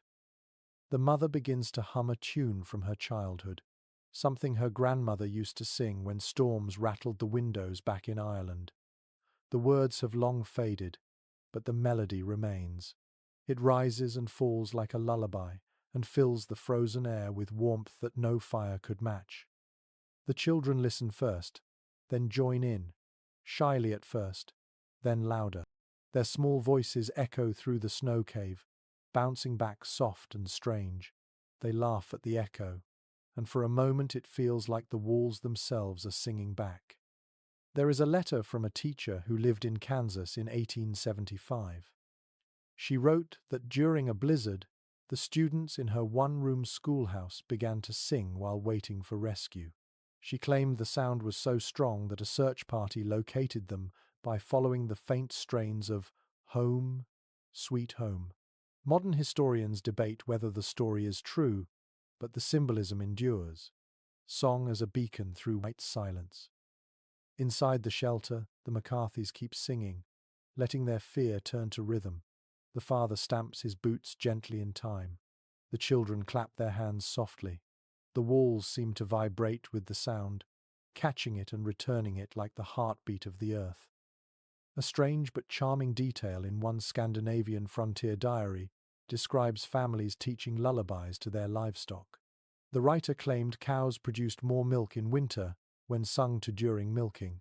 Modern animal behaviorists might smile at that, yet studies have since shown that steady, calm sound does indeed reduce animal stress.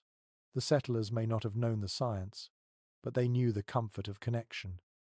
You can almost feel it now, the warmth of shared sound, the vibration in your chest when you hum softly in a quiet room. The body becomes its own instrument of survival. In this frozen landscape, music is the only fire they can still create. As their song fades,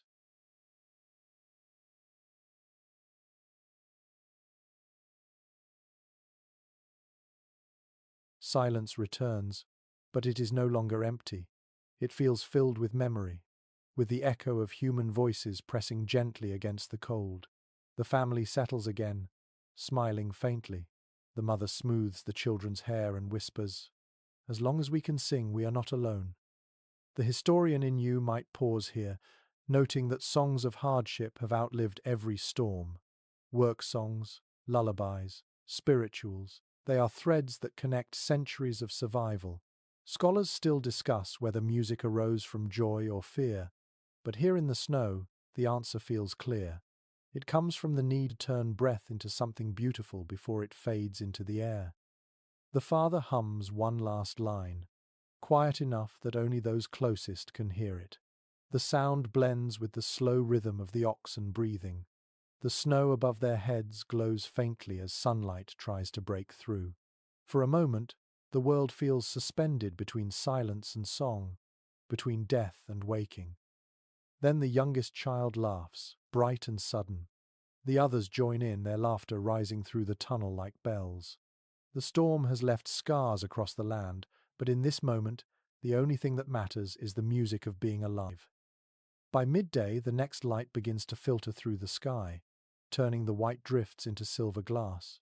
The McCarthys move slowly, their bodies stiff from sleep and cold. They have learned how fragile survival can feel, yet they also feel strangely calm. The world is quiet again, but quiet can be deceptive. Snow hides both safety and danger. When the father pushes aside the packed snow at the entrance, the air that rushes in is painfully cold. The first breath always burns after a night underground. He looks around, blinking at the brightness. The sky is pale and clean. The wind has gone, but in its place comes another hazard, the slow suffocation of smoke that cannot escape. Many settlers feared this moment more than the blizzard itself. When the fire was gone and the hearth frozen, trying to relight it could be as risky as letting it die. Smoke from damp wood or clogged chimneys could fill a small cabin in minutes.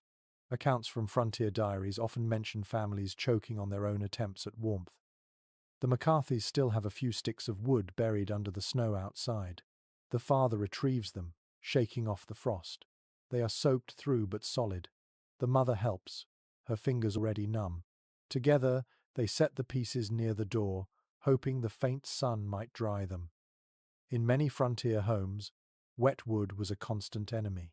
The green timber used for building cabins trapped moisture that turned to steam when heated.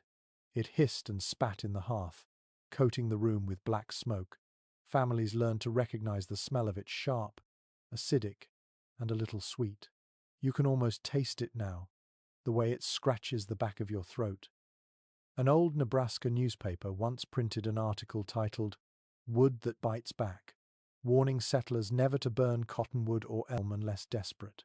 Both woods gave thick smoke but little heat. Yet desperation came often, and people burned what they had.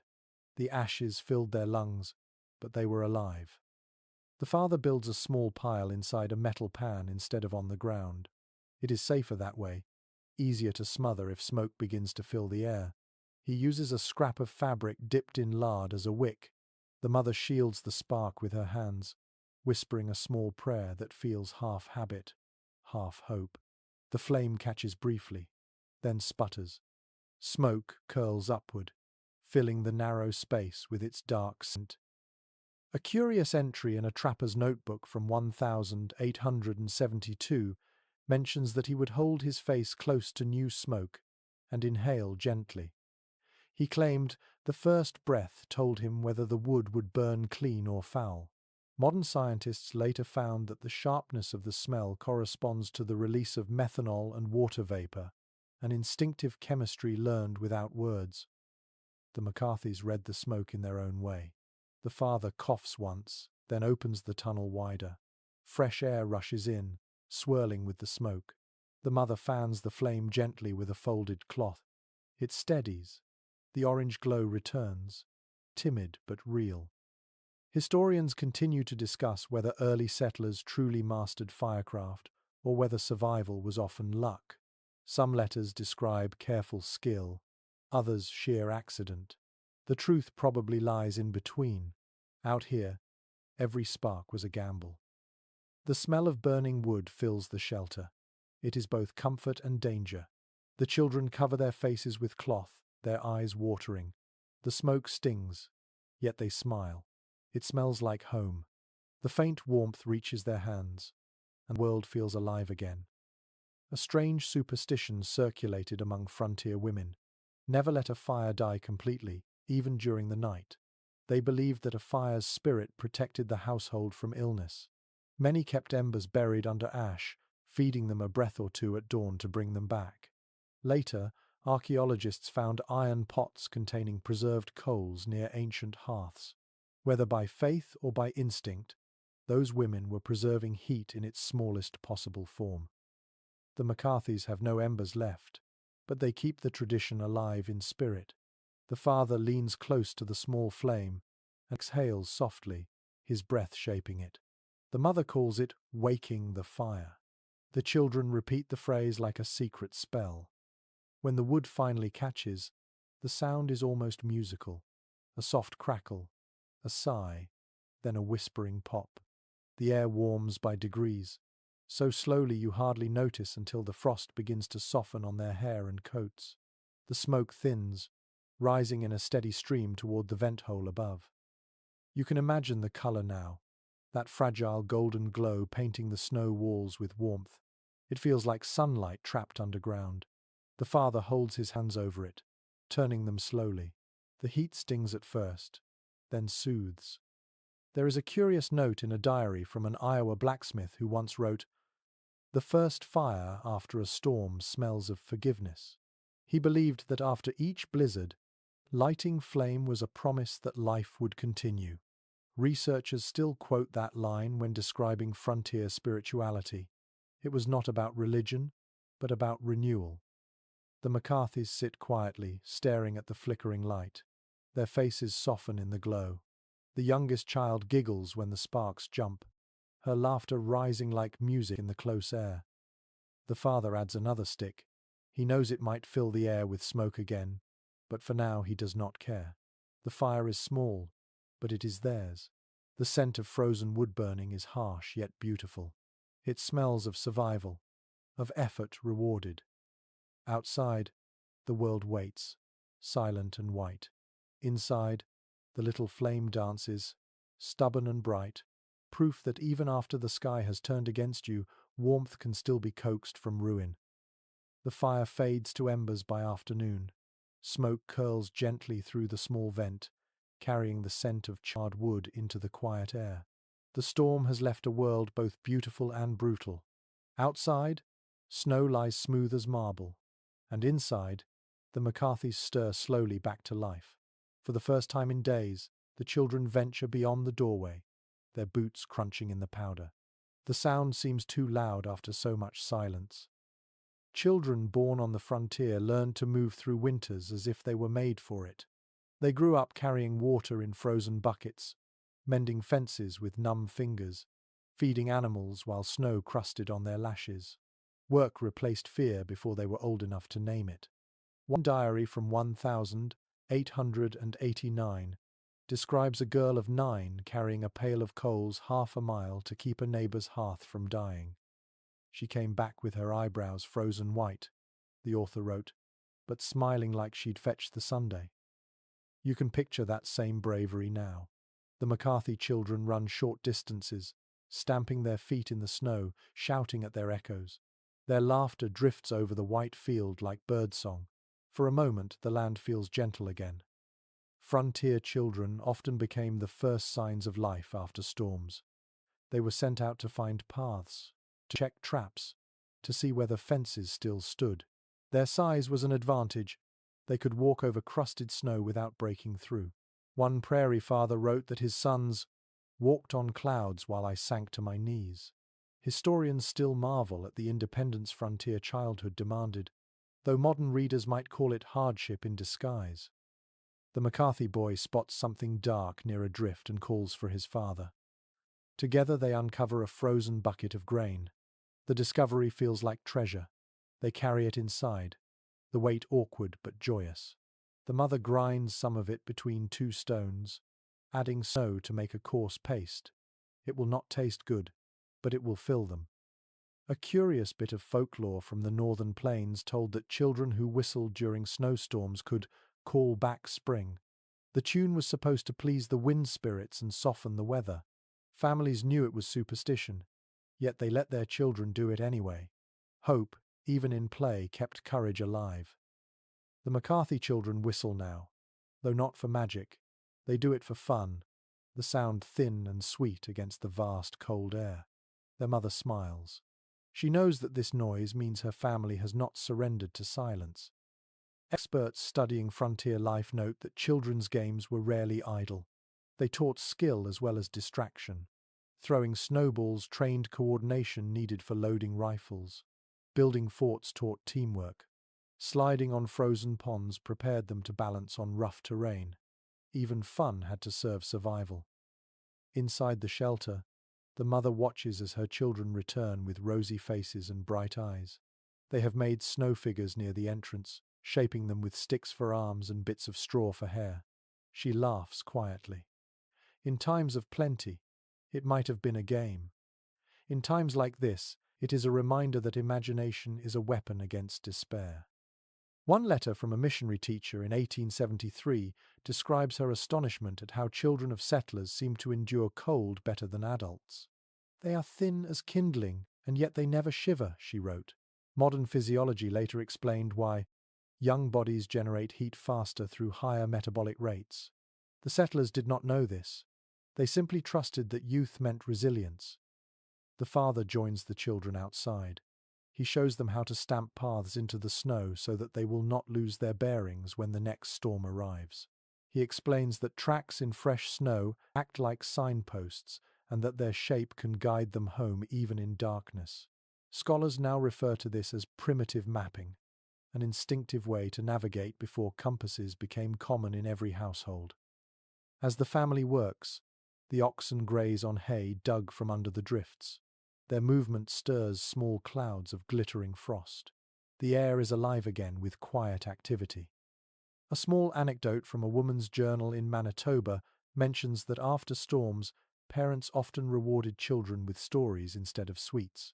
They called them warm tales, meant to keep minds bright when food was scarce. Tonight, the McCarthys will do the same. When evening falls, the family gathers near the faint coals of their fire. The children nestle close while the mother begins a story she remembers from her own mother, a tale of a fox who tricked the wind into sleeping so that spring could return. The rhythm of her voice replaces the crackle of flames. The children listen, wide-eyed, as if the fox might appear right outside their shelter. In that moment, storytelling becomes more than comfort. It becomes proof that imagination endures when everything else freezes. Anthropologists later wrote that tales told in storms carried coded survival lessons, warnings about directions, seasons, or the behavior of snow. But to those who told them, they were simply ways to keep the soul awake.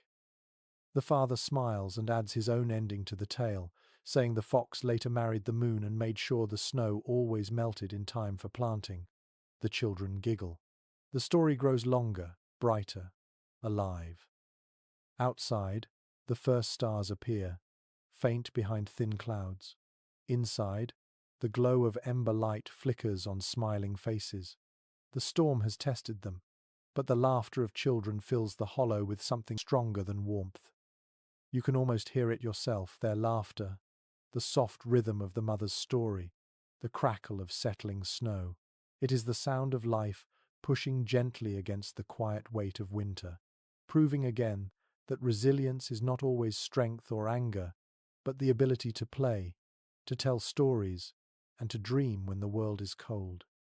The morning rises pale and slow, as if the sun is reluctant to return.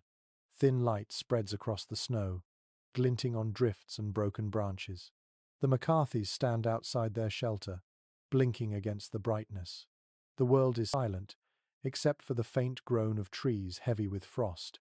It feels like the earth is still asleep. Then, faintly, the sound of a bell drifts through the cold. At first it is so soft that they think it might be the wind, but then it rings again, clear and deliberate. The father's heart jumps. Somewhere beyond the frozen field, another family has survived.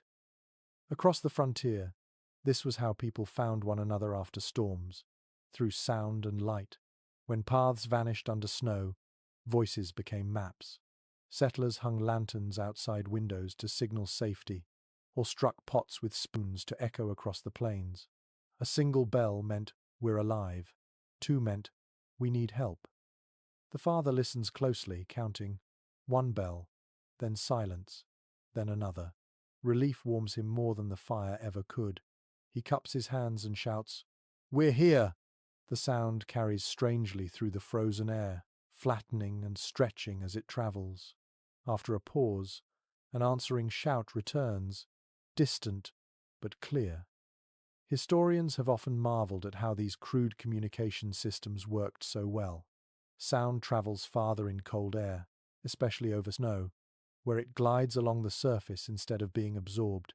Modern acousticians have measured this effect and found that a shout can carry for miles on a windless winter day. The settlers did not know the science, but they knew the power of a human voice. The McCarthys quickly begin to build their own signal. The father takes a small lantern from his pack, the one he saved for emergencies, and lights it with a coal from their fire.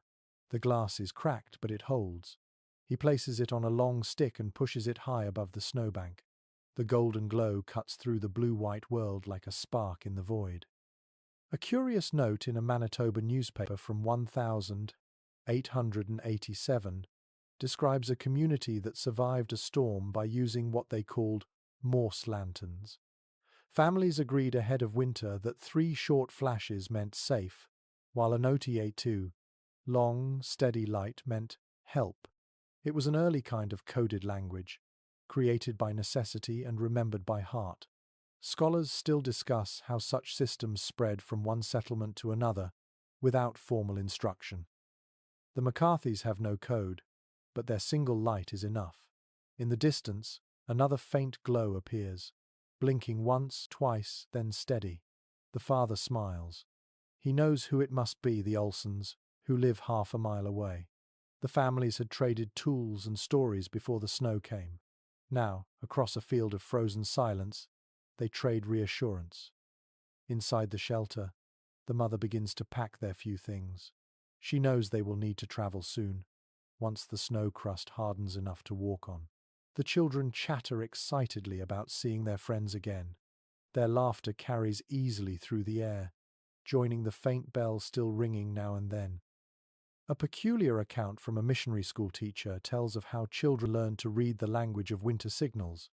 A red cloth tied to a stick meant food to share. Smoke rising in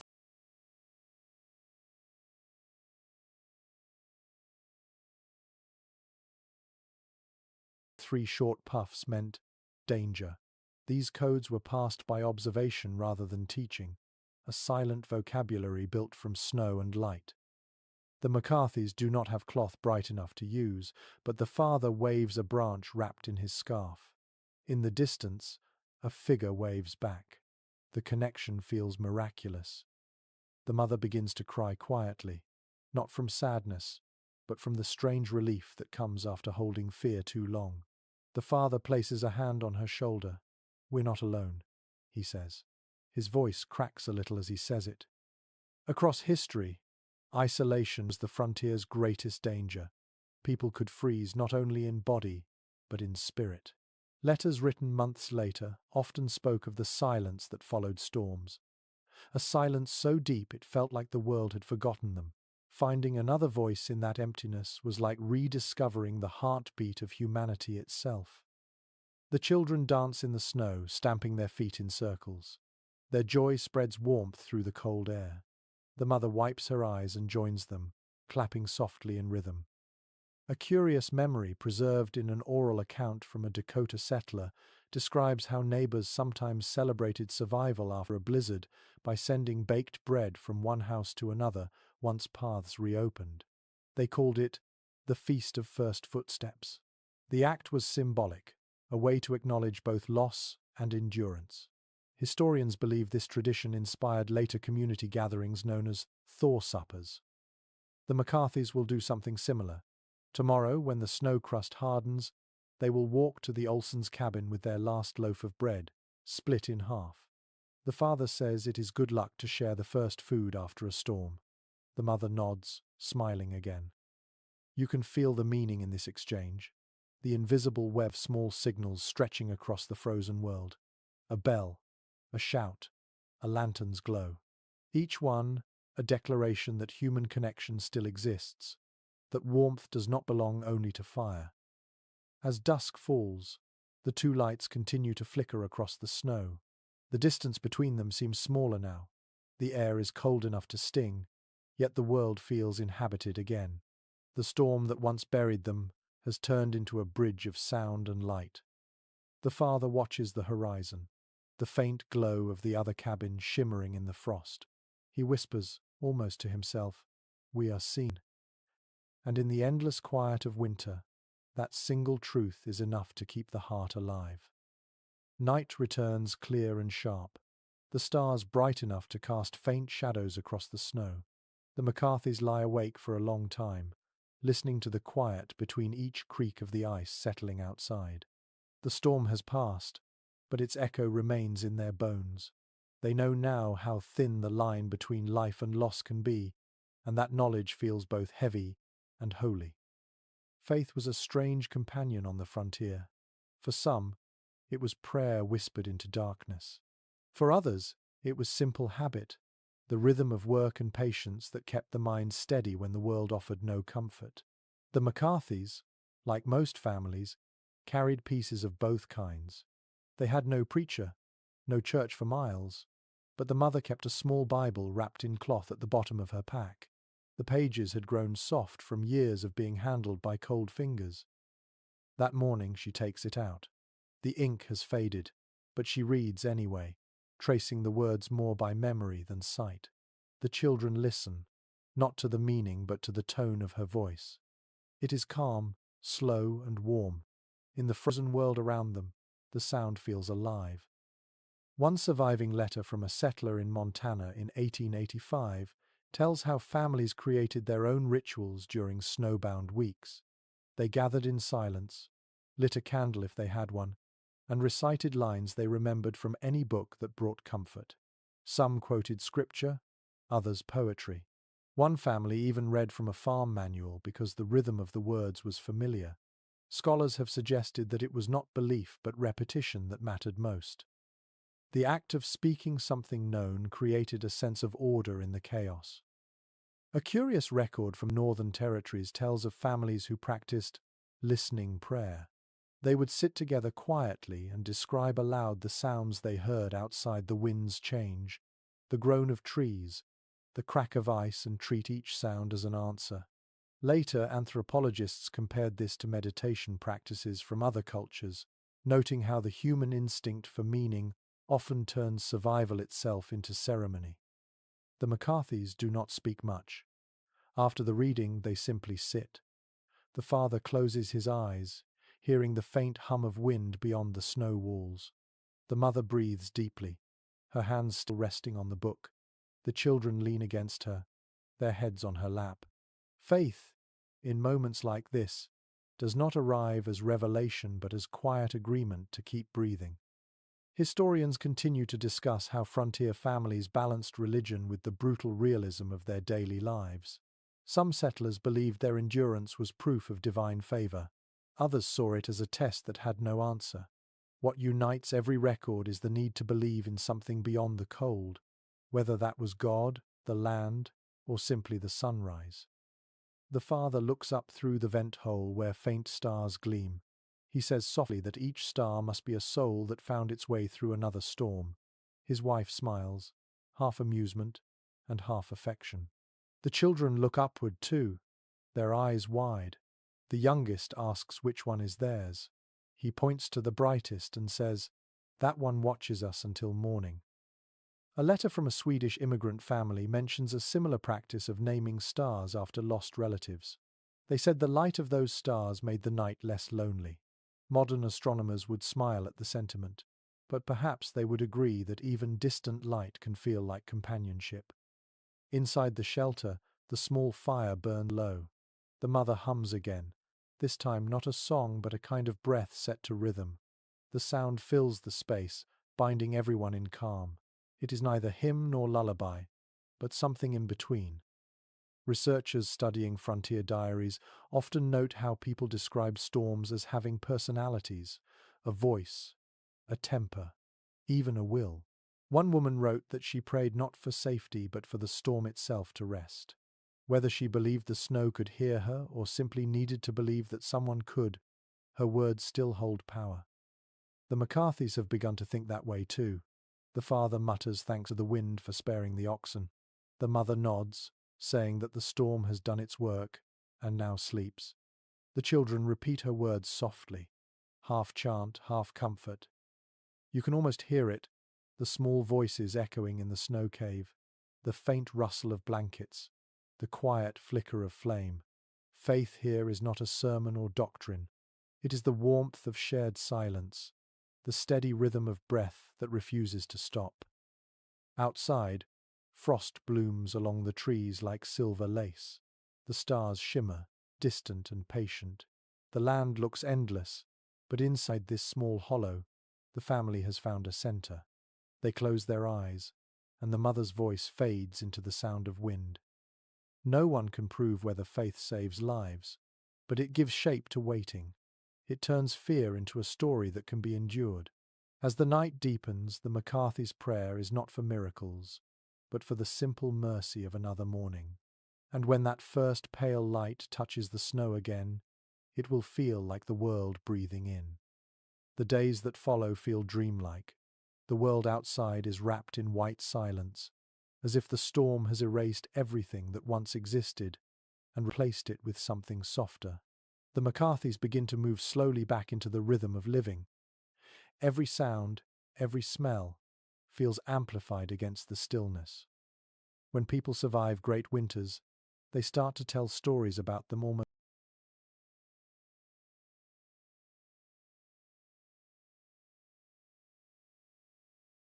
immediately. It is a way of taming the memory before it turns into fear. On the frontier, entire legends were born from such nights.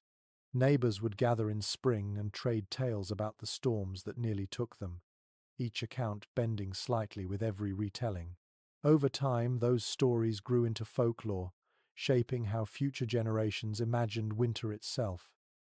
The McCarthy children will one day repeat their own version of what happened here.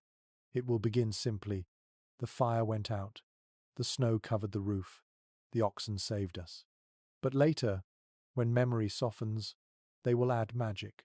Perhaps they will say the snow listened when their mother sang, or that the stars appeared to guide their father's hands when he dug the tunnel. That is how memory becomes myth. A curious record from a rural church archive in Manitoba describes families naming each great blizzard as if it were a living thing. They called them the Year of White Silence,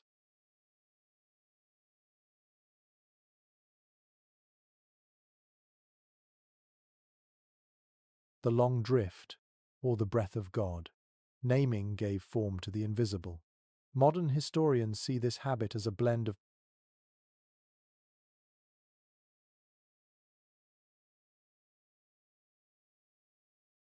poetry and practicality. It helped people mark time in a landscape where calendars often lost meaning. The McCarthys'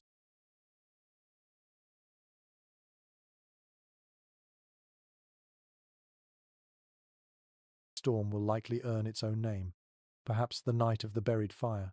The phrase sounds heavy yet hopeful, exactly like what they lived through. Around their small fire, the father begins to share an old tale he once heard from a trader about a man who walked through a storm so fierce that the snow turned to feathers around him. In the story, the man realized the feathers came from angels shaking their wings to keep him warm. The children listen, wide-eyed. The mother smiles but does not interrupt. Stories like this one are not told to be believed, but to remind listeners that kindness can exist even in cruelty. Across the world, winter legends follow the same shape. Ancient Norse sagas told of frost giants battling for control of the sky, while native tribes of the plains spoke of a white buffalo whose breath brought snow to test the courage of humans. Historians still discuss whether these myths were born purely from imagination or from real memories of natural disasters. Whatever their source, they gave people something vital, a way to describe the indescribable. The McCarthys begin to weave their own version of such a tale without even realizing it.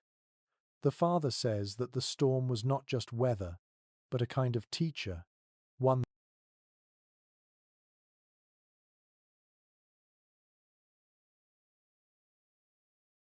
that took everything away to show what mattered most. The mother nods. The children repeat his words as though reciting a lesson. In time, those sentences will echo in other mouths, carried forward as heritage rather than hardship. Folklore grows easily in the soil of survival. It collects the details that logic overlooks: the glow of a candle inside snow, the hum of a vent that sounds almost like breathing, the warmth of an animal pressed against your side. These are the fragments that later generations call miracles. A peculiar note found in a settler's journal describes people leaving bits of bread or grain at the edge of their property after a storm, as an offering to the wind. They believed it would ensure gentler weather next time. Some scholars consider it superstition, while others suggest it reflected an early understanding of respect for nature's cycles.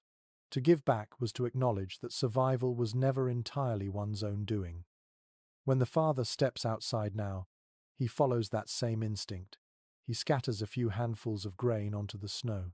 The oxen watch him curiously. He smiles at them and whispers something about sharing luck. The mother, seeing this, feels her throat tighten with quiet emotion.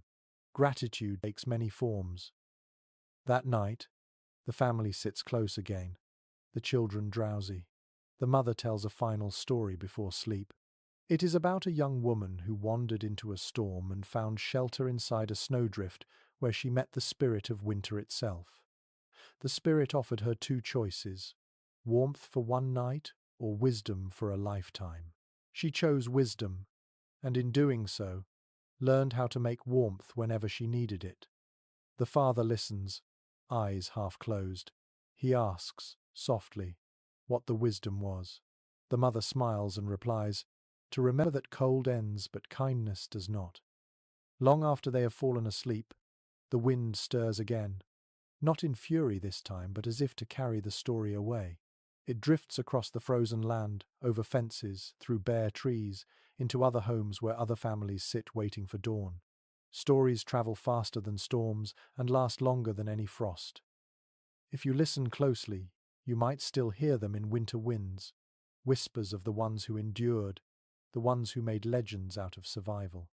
Each tale adds another layer to the long memory of human endurance, reminding us that the cold has never been just an enemy, but also a storyteller in disguise. The morning after their first peaceful sleep feels almost unreal. The wind has vanished completely, leaving behind a silence so deep that even footsteps seem to hesitate. The McCarthys crawl from their shelter into a landscape washed in light. The sky is a perfect blue, too bright to look at for long. The snow sparkles with the kind of beauty that hides danger beneath it. The air is crisp and still. Each breath feels like inhaling glass. The father stands quietly, letting the sun touch his face. He can smell pine and frozen earth, the faint sweetness that comes when ice begins to loosen its hold. He smiles. The storm is finished. Every great winter ends this way, with light returning too slowly to trust. Diaries from settlers often describe these mornings with wonder. After days of blindness, they would step outside and see a world reborn. Fences looked like ribs rising through white skin, and the roofs of cabins shone like crystal. Even misery seemed beautiful in the afterglow. The McCarthys begin to dig a path toward the barn. The father uses a broken shovel, the handle worn smooth. The mother follows the basket, gathering what little remains unspoiled. The children laugh as they toss clumps of snow into the air, watching them scatter like silver dust. It feels like play again, though the cold still bites. Inside the barn they find the cow alive, buried nearly to her neck in snow but unharmed.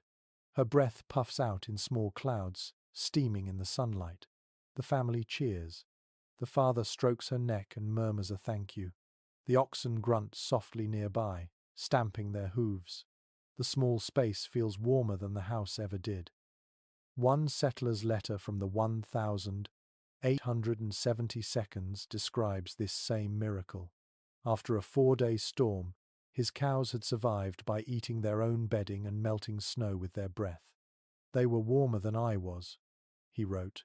Researchers later confirmed that livestock bodies can raise the temperature in enclosed barns by more than 10 degrees. The settlers had discovered this truth long before anyone measured it. The mother sets about cleaning, shaking out damp blankets and brushing ice from the doorway. The father gathers wood buried beneath a drift, now frozen solid. It will take hours to dry, but he works anyway. In the sunlight, the snow begins to soften, dripping from the roof in slow, rhythmic drops. Each drop glitters before it hits the ground, as if time itself hesitates. The youngest child scoops up a handful of melting snow and licks it. The water is so cold it hurts her teeth. She laughs anyway. The taste of real water after days of melting ice inside a cave feels like a feast. Throughout frontier history, the first thaw carried symbolic power. Farmers wrote that the sound of dripping roofs meant forgiveness. One entry in a Dakota journal from 1884 reads, "The world breathes again, and I with it." Scholars have argued over whether this poetic language was faith or exhaustion. It was probably both. As the day warms slightly, the family takes stock of what remains. The cabin roof has sagged under the weight of snow but still stands. The fire pit is buried, yet smoke from the morning's flame still rises faintly through the vent. The air smells of ash and sunlight. The father shakes his head in quiet disbelief. "We have lost nothing that cannot be rebuilt," he says. In nearby settlements, similar scenes unfold. People emerge from buried homes to wave at distant neighbors, their voices carrying far in the clear air. They will tell each other stories for years about this storm, the sounds, the smells, the silence. Even the smallest details will become legend. The McCarthys work until their hands ache, clearing a small path from the door to the barn. When the sun dips lower, they stop to rest. The world around them is gold now, glowing where the snow catches light. Steam rises faintly from their breath and from the animals' backs. It is the quiet glow of survival itself. A curious entry in a farmer's almanac from the time calls this moment the thaw of the heart. The phrase meant that once light returned, even hardship seemed distant. Historians still use it to describe how frontier families transitioned from crisis to rebuilding. The human spirit, it seems, follows the weather. The father takes the family to a nearby hill so they can see farther. From there, the land looks endless. The drifts stretch into soft waves, sparkling under the Sunday. The mother squeezes his hand, whispering that it looks like the ocean she once saw as a girl. He nods, smiling, though he has never seen the sea himself. The children roll in the snow, their laughter echoing through the hollow air. Their cheeks glow red, their eyes bright. Watching them, the parents feel something rare and wordless. The storm took their peace, but gave them something stronger, a kind of clarity, the awareness that every moment of warmth is a miracle worth noticing. You can almost feel it yourself, the cold air sharp in your lungs, the light so bright it hurts, the strange quiet that follows a battle with nature. It is not victory they feel, but gratitude. Gratitude that the world, despite its cruelty, still holds beauty enough to make you stop and breathe. As the family walks back to their cabin, the snow crunches underfoot in a rhythm like music. The wind sighs gently through the open field, no longer fierce but tender. The storm has ended, and with it the long fear of endless winter. When night falls, the sky will blaze with stars again. The snow will glow faintly in their light, and the McCarthys will sleep without fear for the first time in many nights. The thaw has begun, and with it, the slow return of hope. The thaw brings more than light. It also reveals what the storm has taken. As the sun begins to climb higher each day, the snow settles and cracks, sinking into itself. The air still bites, but it no longer cuts. Meltwater trickles through the drifts, forming tiny streams that snake toward the low fields. The McCarthys walk carefully through this softening world, their boots sinking deep with every step. When the wind is gone, sound returns. The first thing they hear is the creak of the cabin roof as it adjusts to the warmth. Then comes the faint cry of a crow, a sound so ordinary it feels like a miracle. The mother closes her eyes and smiles at it. It means life has resumed somewhere beyond the white horizon. Every storm leaves a mark. The family soon sees what the snow concealed. A fence lies broken, the barn door splintered. The father's tools are scattered, frozen into drifts. One of the oxen limps slightly, its legs stiff from the cold. The mother counts the hens and finds only 2 left. Loss is everywhere, but so is relief. The land, though scarred, still holds them. Historical letters from the frontier often describe this balance between destruction and gratitude. One woman wrote, "The blizzard gives and takes, but never forgets us." She meant that the storm strips life down to its smallest truths. When the snow melts, whatever remains feels sacred. The McCarthys begin to repair what they can. The father straightens the fence, his hands raw and swollen. The mother uses a bit of rope to fix the barn latch. The children gather broken branches, stacking them into neat piles for later fires. Their work is quiet and steady, the rhythm of people who have learned that action itself is hope. A curious entry from an 1000 880 Agricultural Journal records that many settlers reused fallen snowdrift boards and broken beams to patch roofs. It notes that a cabin rebuilt with storm debris was said to remember the wind, meaning it would resist the next blow. The phrase survived for decades as a kind of blessing. By midday, the sky begins to cloud again, but not with snow. Thin veils of grey pass across the sun, softening its glare. Meltwater runs from the roof in steady lines, freezing again in the shade.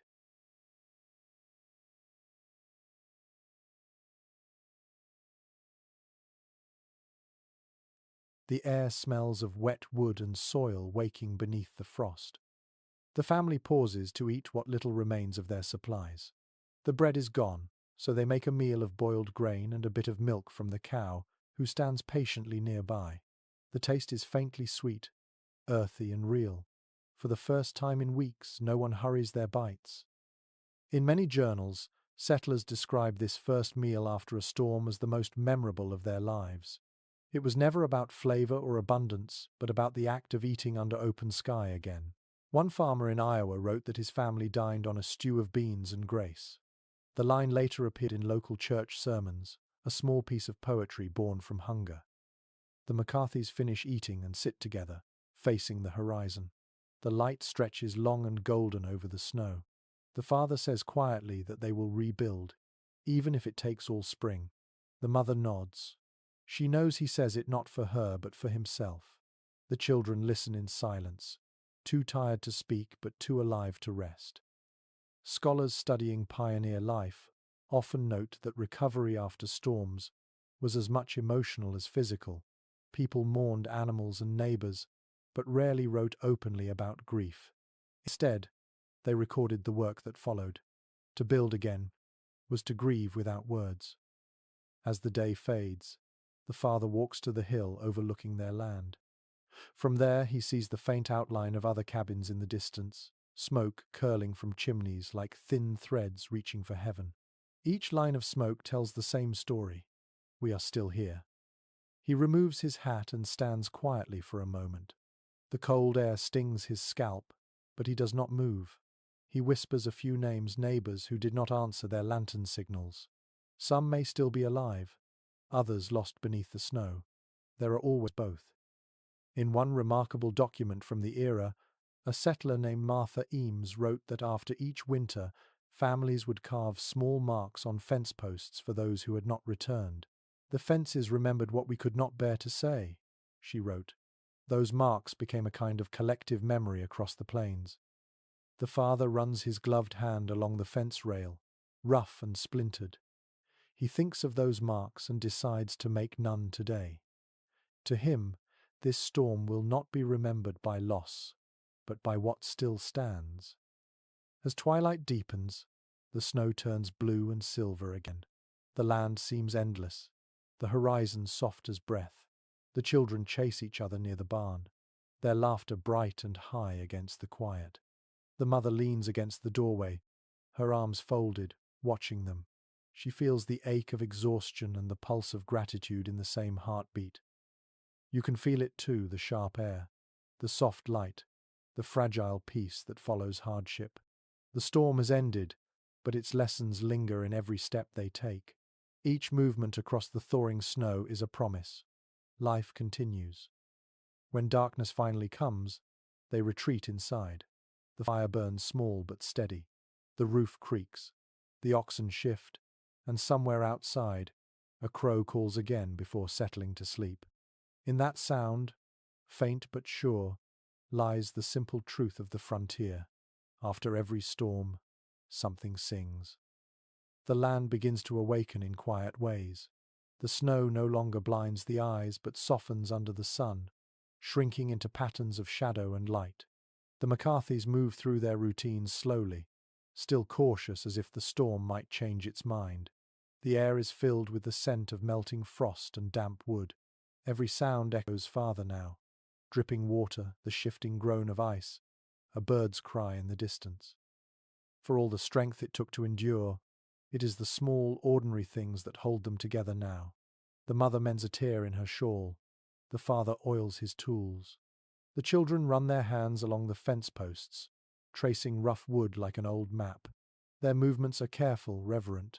Survival has taught them to notice everything. Historians writing about the frontier often remark that women carried a kind of quiet genius through each winter. While the men broke ice and cut wood, women turned scraps into miracles. They sewed, mixed, improvised, and kept homes alive when nothing else would. The ingenuity of women became the architecture of endurance.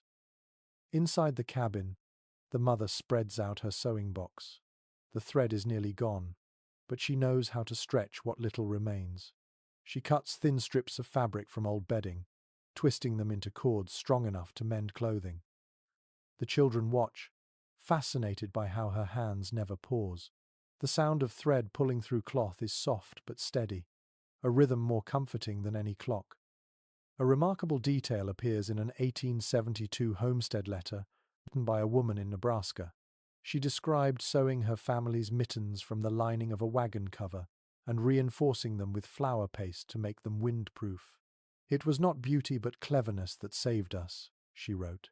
Modern textile experts tested this odd recipe and found that the starch in the paste indeed added stiffness and insulation. The wisdom of necessity always outpaces invention. The McCarthy mother uses her own version of this trick. She melts a bit of animal fat and rubs it into the patches she has sewn, sealing them against moisture. The smell is faintly unpleasant, but the effect is good. The fabric turns dark and glossy. She smiles, satisfied. Frontier women were also healers. When the cold cracked skin and frostbite set in, they turned to whatever the land offered. Some used goose grease mixed with ashes to protect hands. Others brewed teas from willow bark to dull the pain of aching joints. A curious note from a prairie journal describes one family using boiled onion skins as a poultice for frostbite. Medical historians still debate whether it worked or simply gave comfort. Either way, it was something to do besides waiting. The McCarthy mother prepares her own small remedy now. She crushes dried herbs she kept in a tin, yarrow and sage, and mixes them with a few drops of melted lard. The scent rises, earthy and sharp. She rubs the mixture onto the father's cracked hands. He winces, then sighs as the warmth seeps in. Their work feels sacred, though no one would call it that. On the frontier, acts of care were prayers without words. Every stitch, every remedy, every shared cup of tea whispered the same truth: life is worth tending. The children sit near the fire, watching the orange light flicker over the newly patched clothes. The mother begins to hum again, not to pass time but to steady her hands. The sound fills the small room with warmth that has nothing to do with heat. In later years, historians and anthropologists studying family journals often commented that frontier women engineered comfort. The phrase has become a quiet tribute to their unrecorded labor.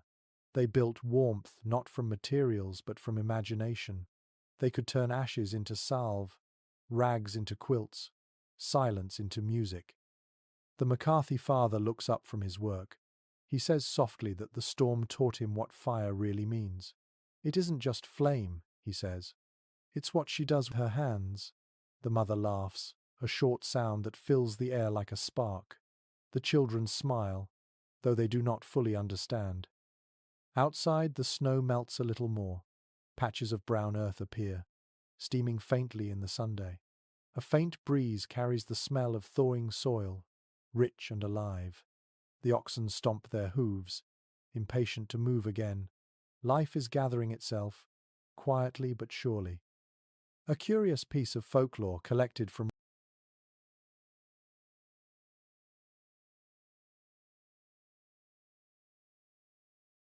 rural communities described how women were believed to hold the secret of spring within their homes. Some said that when the first quilt was finished after a storm, the thaw would begin for real. The pattern of stitches symbolized the rhythm of the returning world. Scholars have traced this belief back to old European customs, where domestic work marked the turning of seasons. The McCarthy mother finishes her last repair and folds the patched garments neatly. She places them near the fire to dry, then sits back with a tired smile. Her work looks plain, but each thread glints faintly in the light. It is not beauty, but endurance made visible. Outside, the wind changes. It carries warmth this time. The family gathers near the doorway, watching thin rivulets of water run down the snowbanks. The father wraps an arm around his wife's shoulders. He whispers, "You saved us." She shakes her head. "We all saved each other," she says. The sun dips lower, and the light turns golden again. The world, once frozen and silent, now hums with quiet motion. In that moment, the McCarthys understand that survival is not only about strength or will, it is about invention, tenderness, and the patient work of ordinary hands. The days grow longer. Each sunrise arrives a little earlier, washing the snow in pale gold. The air still carries cold, but it feels thinner now, less cruel. The McCarthys rise before dawn, their breath misting in faint halos. They no longer fear the silence. It has become part of them. In this gentler light, everything they once did by instinct begins to make sense. The father watches the smoke from their new fire spiral straight upward and wonders about its path. The mother tests the warmth of her patched coat and smiles, curious how something so crude could work so well. It is only later, when others come through these lands with instruments and books, that science begins to name what they already knew. Modern researchers studying old survival methods often marvel at how much the pioneers understood without equations.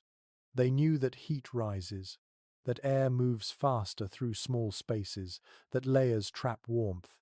What they practiced out of necessity, physics later explained with precision. The air in the cabin smells of pine and lard, faintly sweet. The father sits near the fire, holding his hands out. "The heat," he says softly, "feels heavier close to the ground." He has discovered convection without knowing the word. The mother nods. "That is why the children sleep on the floor," she replies. "Their knowledge is lived, not learned." A curious account from an 1890-field diary describes a homesteader building a bed of dried grass above an iron pot filled with warm stones.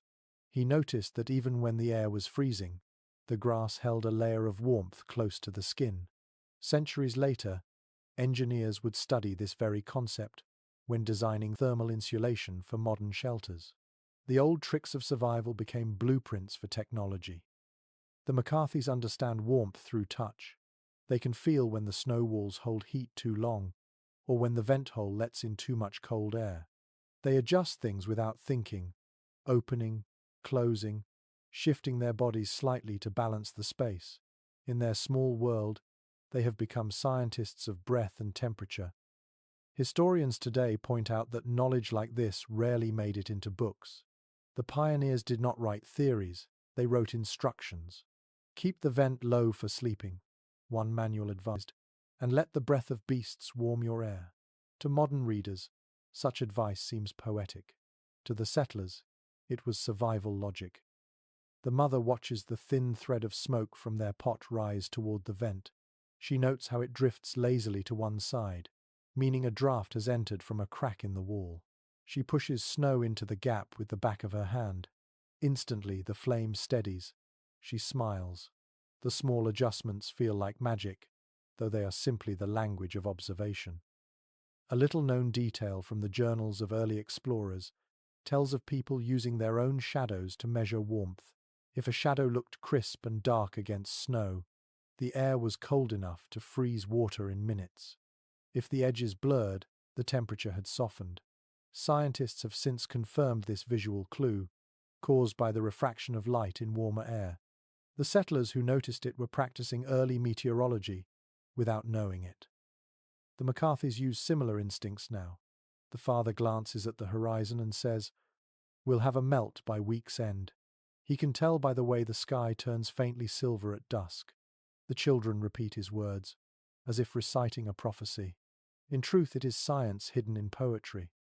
By afternoon, the air inside the cabin grows too warm. The snow walls sweat faintly, droplets running down like tears. The father opens the vent wider, letting in a breath of fresh air.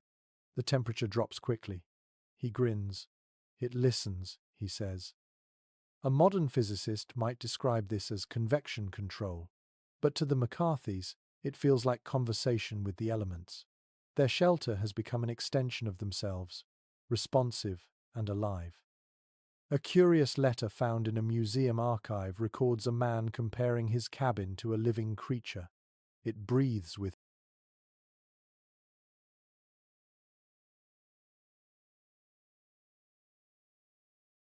me, he wrote. When I wake, it sighs. Scholars debate whether this was metaphor or delirium, yet those who have lived through true isolation know the feeling. When nature closes in around you, the boundary between body and world grows thin. As evening comes, the family sits by the fire again. The mother, curious as ever, tests a new idea. She places a pan of water near the door and another near the fire. By morning, she notes, the one near the door will freeze solid, while the other remains liquid. The difference teaches her how heat moves, how to arrange their belongings for the next winter.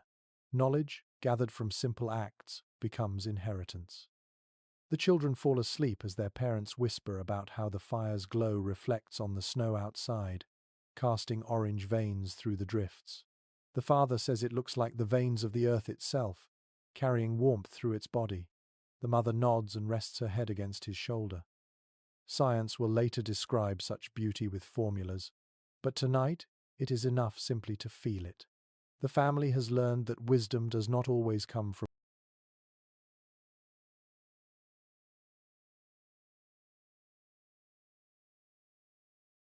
books or instruments.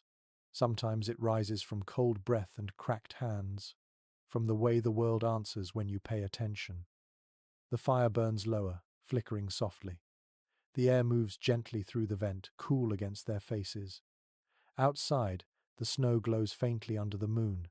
Inside, the lesson settles quietly in their hearts. Warmth, like knowledge, is made, not given.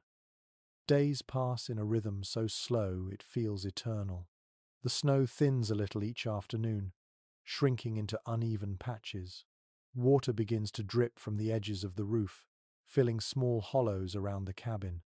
The sound is steady, like the ticking of an unseen clock. The McCarthys have begun to believe they will make it through the season.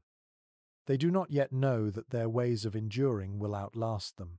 Generations later, people who hike, explore, or live off the grid will borrow the same lessons, though the names will change. The skills that once belonged to desperate settlers will become part of modern survival lore. In the present day, wilderness guides still teach how to dig a snow cave for warmth, how to vent it to breathe, how to keep hands moving to stop frostbite. They may quote scientific principles or display glossy charts, but their knowledge is born from the same instinct the McCarthys used without words. History, even when forgotten, lingers quietly in our habits. Outdoor historians have traced the lineage of many survival techniques directly to these early homesteaders. The snow shelters of the 19th century evolved into modern mountaineering strategies. The use of fat and ash for insulation became the basis for early waterproofing in clothing. Each small discovery, made in fear and fatigue, found new life centuries later as practiced wisdom. The McCarthys could never imagine hikers carrying carbon stoves or explorers wearing synthetic coats lined with down substitutes. Yet, in spirit, those strangers will be walking beside them. When a climber tests wind direction before setting a tent, or when a traveler melts snow in a tin cup, the echo of frontier knowledge hums through the action. A curious account from an Arctic expedition in 1910 mentions that explorers deliberately studied old pioneer journals before venturing north. One leader wrote that he carried a handwritten copy of a woman's diary from Kansas, learning her tricks for melting snow without smoke. The words saved us, he noted. This quiet inheritance is how history often survives, not in monuments, but in habits. The father, unaware of all this, works to repair a broken sled runner using strips of hide and wire. The mother observes, offering advice about tension and balance. Their conversation is gentle, practical, timeless. Every move they make becomes a future lesson. Historians sometimes ask why people who endured such misery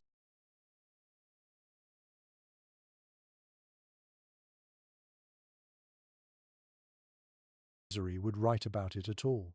The answer lies in continuity. They recorded the details so others might not have to suffer the same mistakes. The sharing of hardship became an act of generosity. The mother now sits with her children, teaching them how to tie knots with spare bits of cord. She shows them how each loop can hold weight if tied carefully. You do not pull hard, she says. You pull steady. She might as well be describing survival itself. A letter from a mountain guide written in the early 20th century makes a similar point. The land rewards patience more than strength, he wrote. You can wrestle with a storm and lose, or you can move slowly through it and live.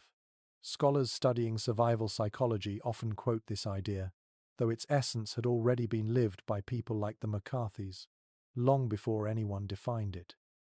Outside, the snow glitters again under the Sunday. The oxen shift and snort, shaking frost from their hides. The air is clean and bright. The father pauses his work to look out across the horizon. He tells his family that someday others will come with better tools and easier lives, but even then, they will need courage as much as skill. The mother smiles and says that courage, unlike fire, never burns out completely. Later that afternoon, a neighbor appears on the horizon, trudging slowly through the thinning snow. It is Mr. Olson from the next homestead.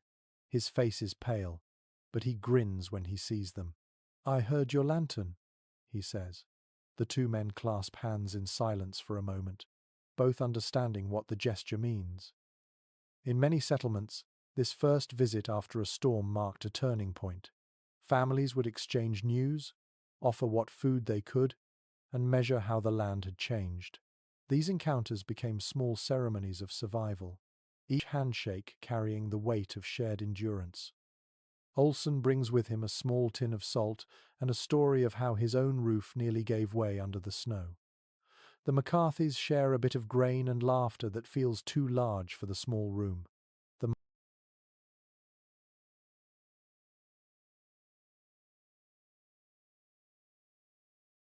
mother serves pine tea, and the men talk quietly about fences, animals, and the strange stillness that follows disaster. A curious observation made by a sociologist studying frontier communities is that hardship tends to strengthen social bonds more than prosperity. He called it the wintering instinct, the tendency of humans to draw closer when the world grows harsh. The records of these early families support his claim. Storms did not simply test people, they stitched them together. As evening falls, the neighbor leaves, his lantern swinging in the dim light. The McCarthys watch until it disappears behind the hill. The world feels wide again, but not empty. The faint tracks in the snow, the scent of smoke lingering in the air, the knowledge that other hearts are still beating nearby, all of it forms a quiet proof that community endures even in isolation. Inside, the family eats together, the fire steady and calm. The children ask if Mr. Olson will return tomorrow. The mother says perhaps, though the weather will decide. The father looks into the flame and says softly, "We have learned enough to share." The room falls into peaceful silence. The fire crackles, the oxen shift in their sleep, and outside, the stars return one by one. The world has grown smaller through hardship, yet it feels infinite in meaning. The lessons of this winter will travel farther than any of them can imagine, carried in every small act of kindness and skill passed from one generation to the next. The thaw brings a different kind of silence, softer but uneasy. The snow still gleams in the hollows, yet mud begins to show on the paths, dark and wet. The air smells of damp soil and melting wood. It feels as though the land is exhaling after holding its breath for too long. The McCarthys move slowly through this fragile peace, still cautious, still listening. In every community after a long winter, stories begin to shift. What had seemed like survival lessons start turning into myths, and myths turn into warnings. People remember what worked and forget what did not, and out of that mix grow half-truths that can either save or destroy the next generation. One early frontier manual printed in 1885 included a list titled Truths of the Winter Plains. Some of those truths sound wise even now, while others, we know today, were deadly errors. Drink snow to stay alive, it claimed, not realizing that melting snow inside the mouth steals heat faster than hunger.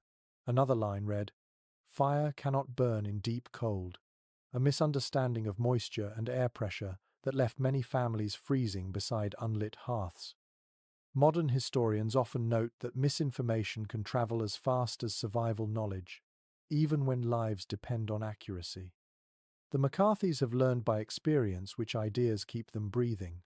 They melt snow in a pot instead of in their hands. They keep air vents open. They share warmth rather than hoard it.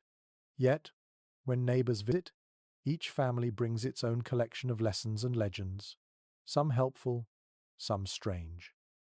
Mr. Olson insists that rubbing whiskey on frostbite cures it faster than grease. Another neighbor claims that eating icicles strengthens the lungs. The mother listens politely but does neither. She has seen too much to trust easy answers. Curiously, medical historians have traced many of these beliefs to older European superstitions blended with indigenous wisdom that was only half understood. Some remedies worked, but others were disasters. One record tells of settlers boiling pine needles with kerosene for chest infections, mistaking the mixture for medicine. Experts still discuss how such confusion spread across rural communities with no doctors or consistent teaching. Desperation makes every rumor sound like truth. The McCarthy's children, curious as always, ask their father why people tell things that are not true. He thinks for a long moment, then says, Because hope talks louder than sense. His wife laughs softly and adds, And because sometimes it works anyway. There is a kind of poetry in that contradiction. Human beings need stories more than instructions. Even falsehood, if it carries courage, can keep people moving. Yet the border between comfort and danger is thin. Frontier journals are filled with notes about old cures that cost fingers, toes, or lives. One peculiar entry from a Yukon trapper's diary records that during an 1879 storm, he coated his feet in candle wax because someone told him it worked better than boots. He survived, but barely. His account was later published as a warning. Scholars studying folklore often call this process knowledge by mistake. Humanity learns because someone before us failed loudly enough for others to hear. The McCarthys live in that balance now. Each evening they discuss what they will teach their children to remember. The father insists that they must tell the truth about the storm, not make it grander than it was. The mother nods but says that courage always deserves a little beauty. Their compromise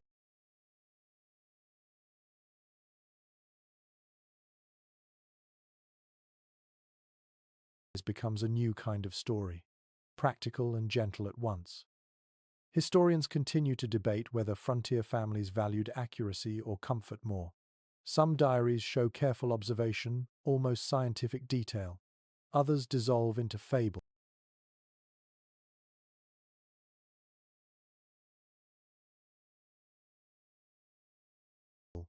The argument may never end, yet perhaps both were necessary. Facts keep the body alive. Stories keep the mind from breaking. As twilight falls, the family sits outside the cabin, watching the light fade from gold to grey. The snow reflects the sky's colour, turning the world to pearl. The mother hums the old tune again, and the children join her. When they finish, the father says quietly that someday people will read books about storms like this one, filled with lessons and mistakes. He laughs and adds, I hope they remember to breathe before believing. A historian centuries later would find those words in a notebook preserved under layers of dust, and he would write about the wisdom of humility. He would say that the greatest gift of the frontier was not invention or bravery, but the ability to doubt what seemed certain. The McCarthys fall silent again. The stars appear one by one, shimmering over the thawing land. The world looks peaceful now, but they know peace is temporary. Winter always returns. Still, they have learned enough to meet it with both reason and reverence. You can almost see them sitting there in the half-light, wrapped in patched coats, faces turned to the sky. They do not speak of miracles, only of what they have seen and what they will teach. The line between myth and truth blurs gently around them, just as snow and sky blend at the horizon. And somewhere in that blur lies the quiet wisdom that keeps people alive when knowledge alone is not enough. By the time spring edges closer, the prairie begins to hum again. The snow that once felt endless now clings only to shaded hollows, turning grey and soft as it melts into the soil. The ground, heavy with thaw, smells rich and raw. It is the scent of renewal, though it comes with reminders of what the winter cost. The McCarthys walk the land slowly, taking stock of what remains. The fence that once circled the small pasture lies scattered in crooked sections. The barn leans slightly where the frost pushed against its foundation. A tree near the creek has split cleanly in two, yet the family moves without despair. They touch each ruin like an old friend. Each mark in the wood is proof that they were here and that they endured. The father kneels beside the barn wall, running his hand over the cracked boards. He can feel the difference between damage and strength. "We will build it straight again," he says simply. His voice carries more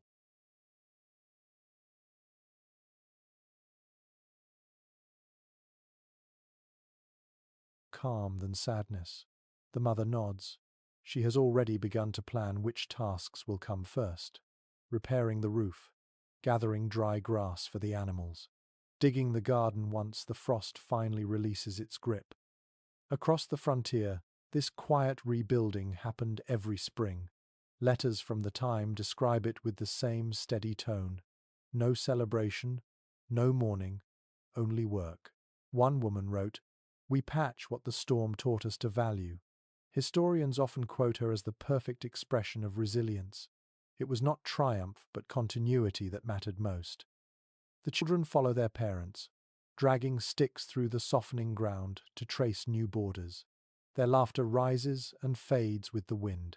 The oxen plod nearby, patient and sure-footed, as if they too are grateful for the Sunday. In the distance, the sound of running water fills the air, the first stream breaking through its icy prison. The sound is brighter than any music. A curious detail recorded in a settler's journal tells how families would listen for the first creek song each year. They believed it marked the end of winter's rule. Modern hydrologists might smile at the phrasing, but they too listen for that shift, the moment when the ice turns liquid and begins to move again. Nature's own clock. The McCarthys pause beside that sound now, watching the water shimmer and twist beneath thin layers of melting ice. The youngest child drops a pebble into the flow and claps when it vanishes downstream. Life moves again, and so must they. That night, they build their first true fire since the storm began. The wood hisses at first, damp from the thaw, then catches in a steady flame. The light fills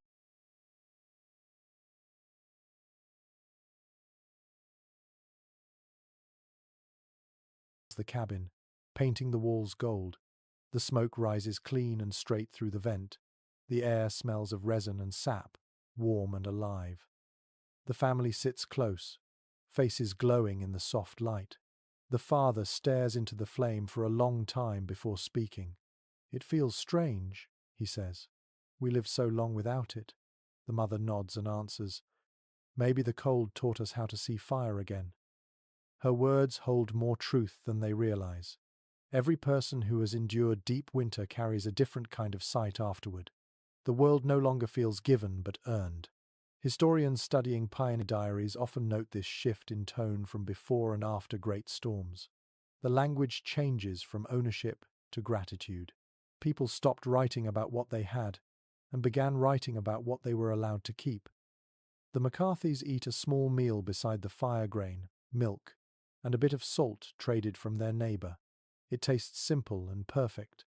The warmth on their faces feels almost unfamiliar. The children sit quietly, not from fatigue but from awe. The flame flickers in their eyes like sunlight caught in glass. Outside, the last patches of snow glow faintly under the moon. The land that once buried them now glistens like a sea of light. The family steps out for a moment before sleep, breathing in the cold night air. They look up at the stars, remembering the nights when they could only imagine them beyond the storm.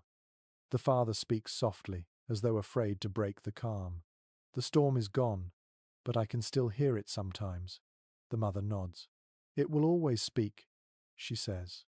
But we know how to answer now. Scholars who have studied survivor accounts often mention this lingering awareness, the sense that hardship becomes a presence one carries forward. It does not haunt so much as remind. In time, it turns from fear into wisdom. The McCarthys do not need words like trauma or endurance to describe it. For them, it is simply part of living. The fire crackles behind them, warm and steady. The sound of running water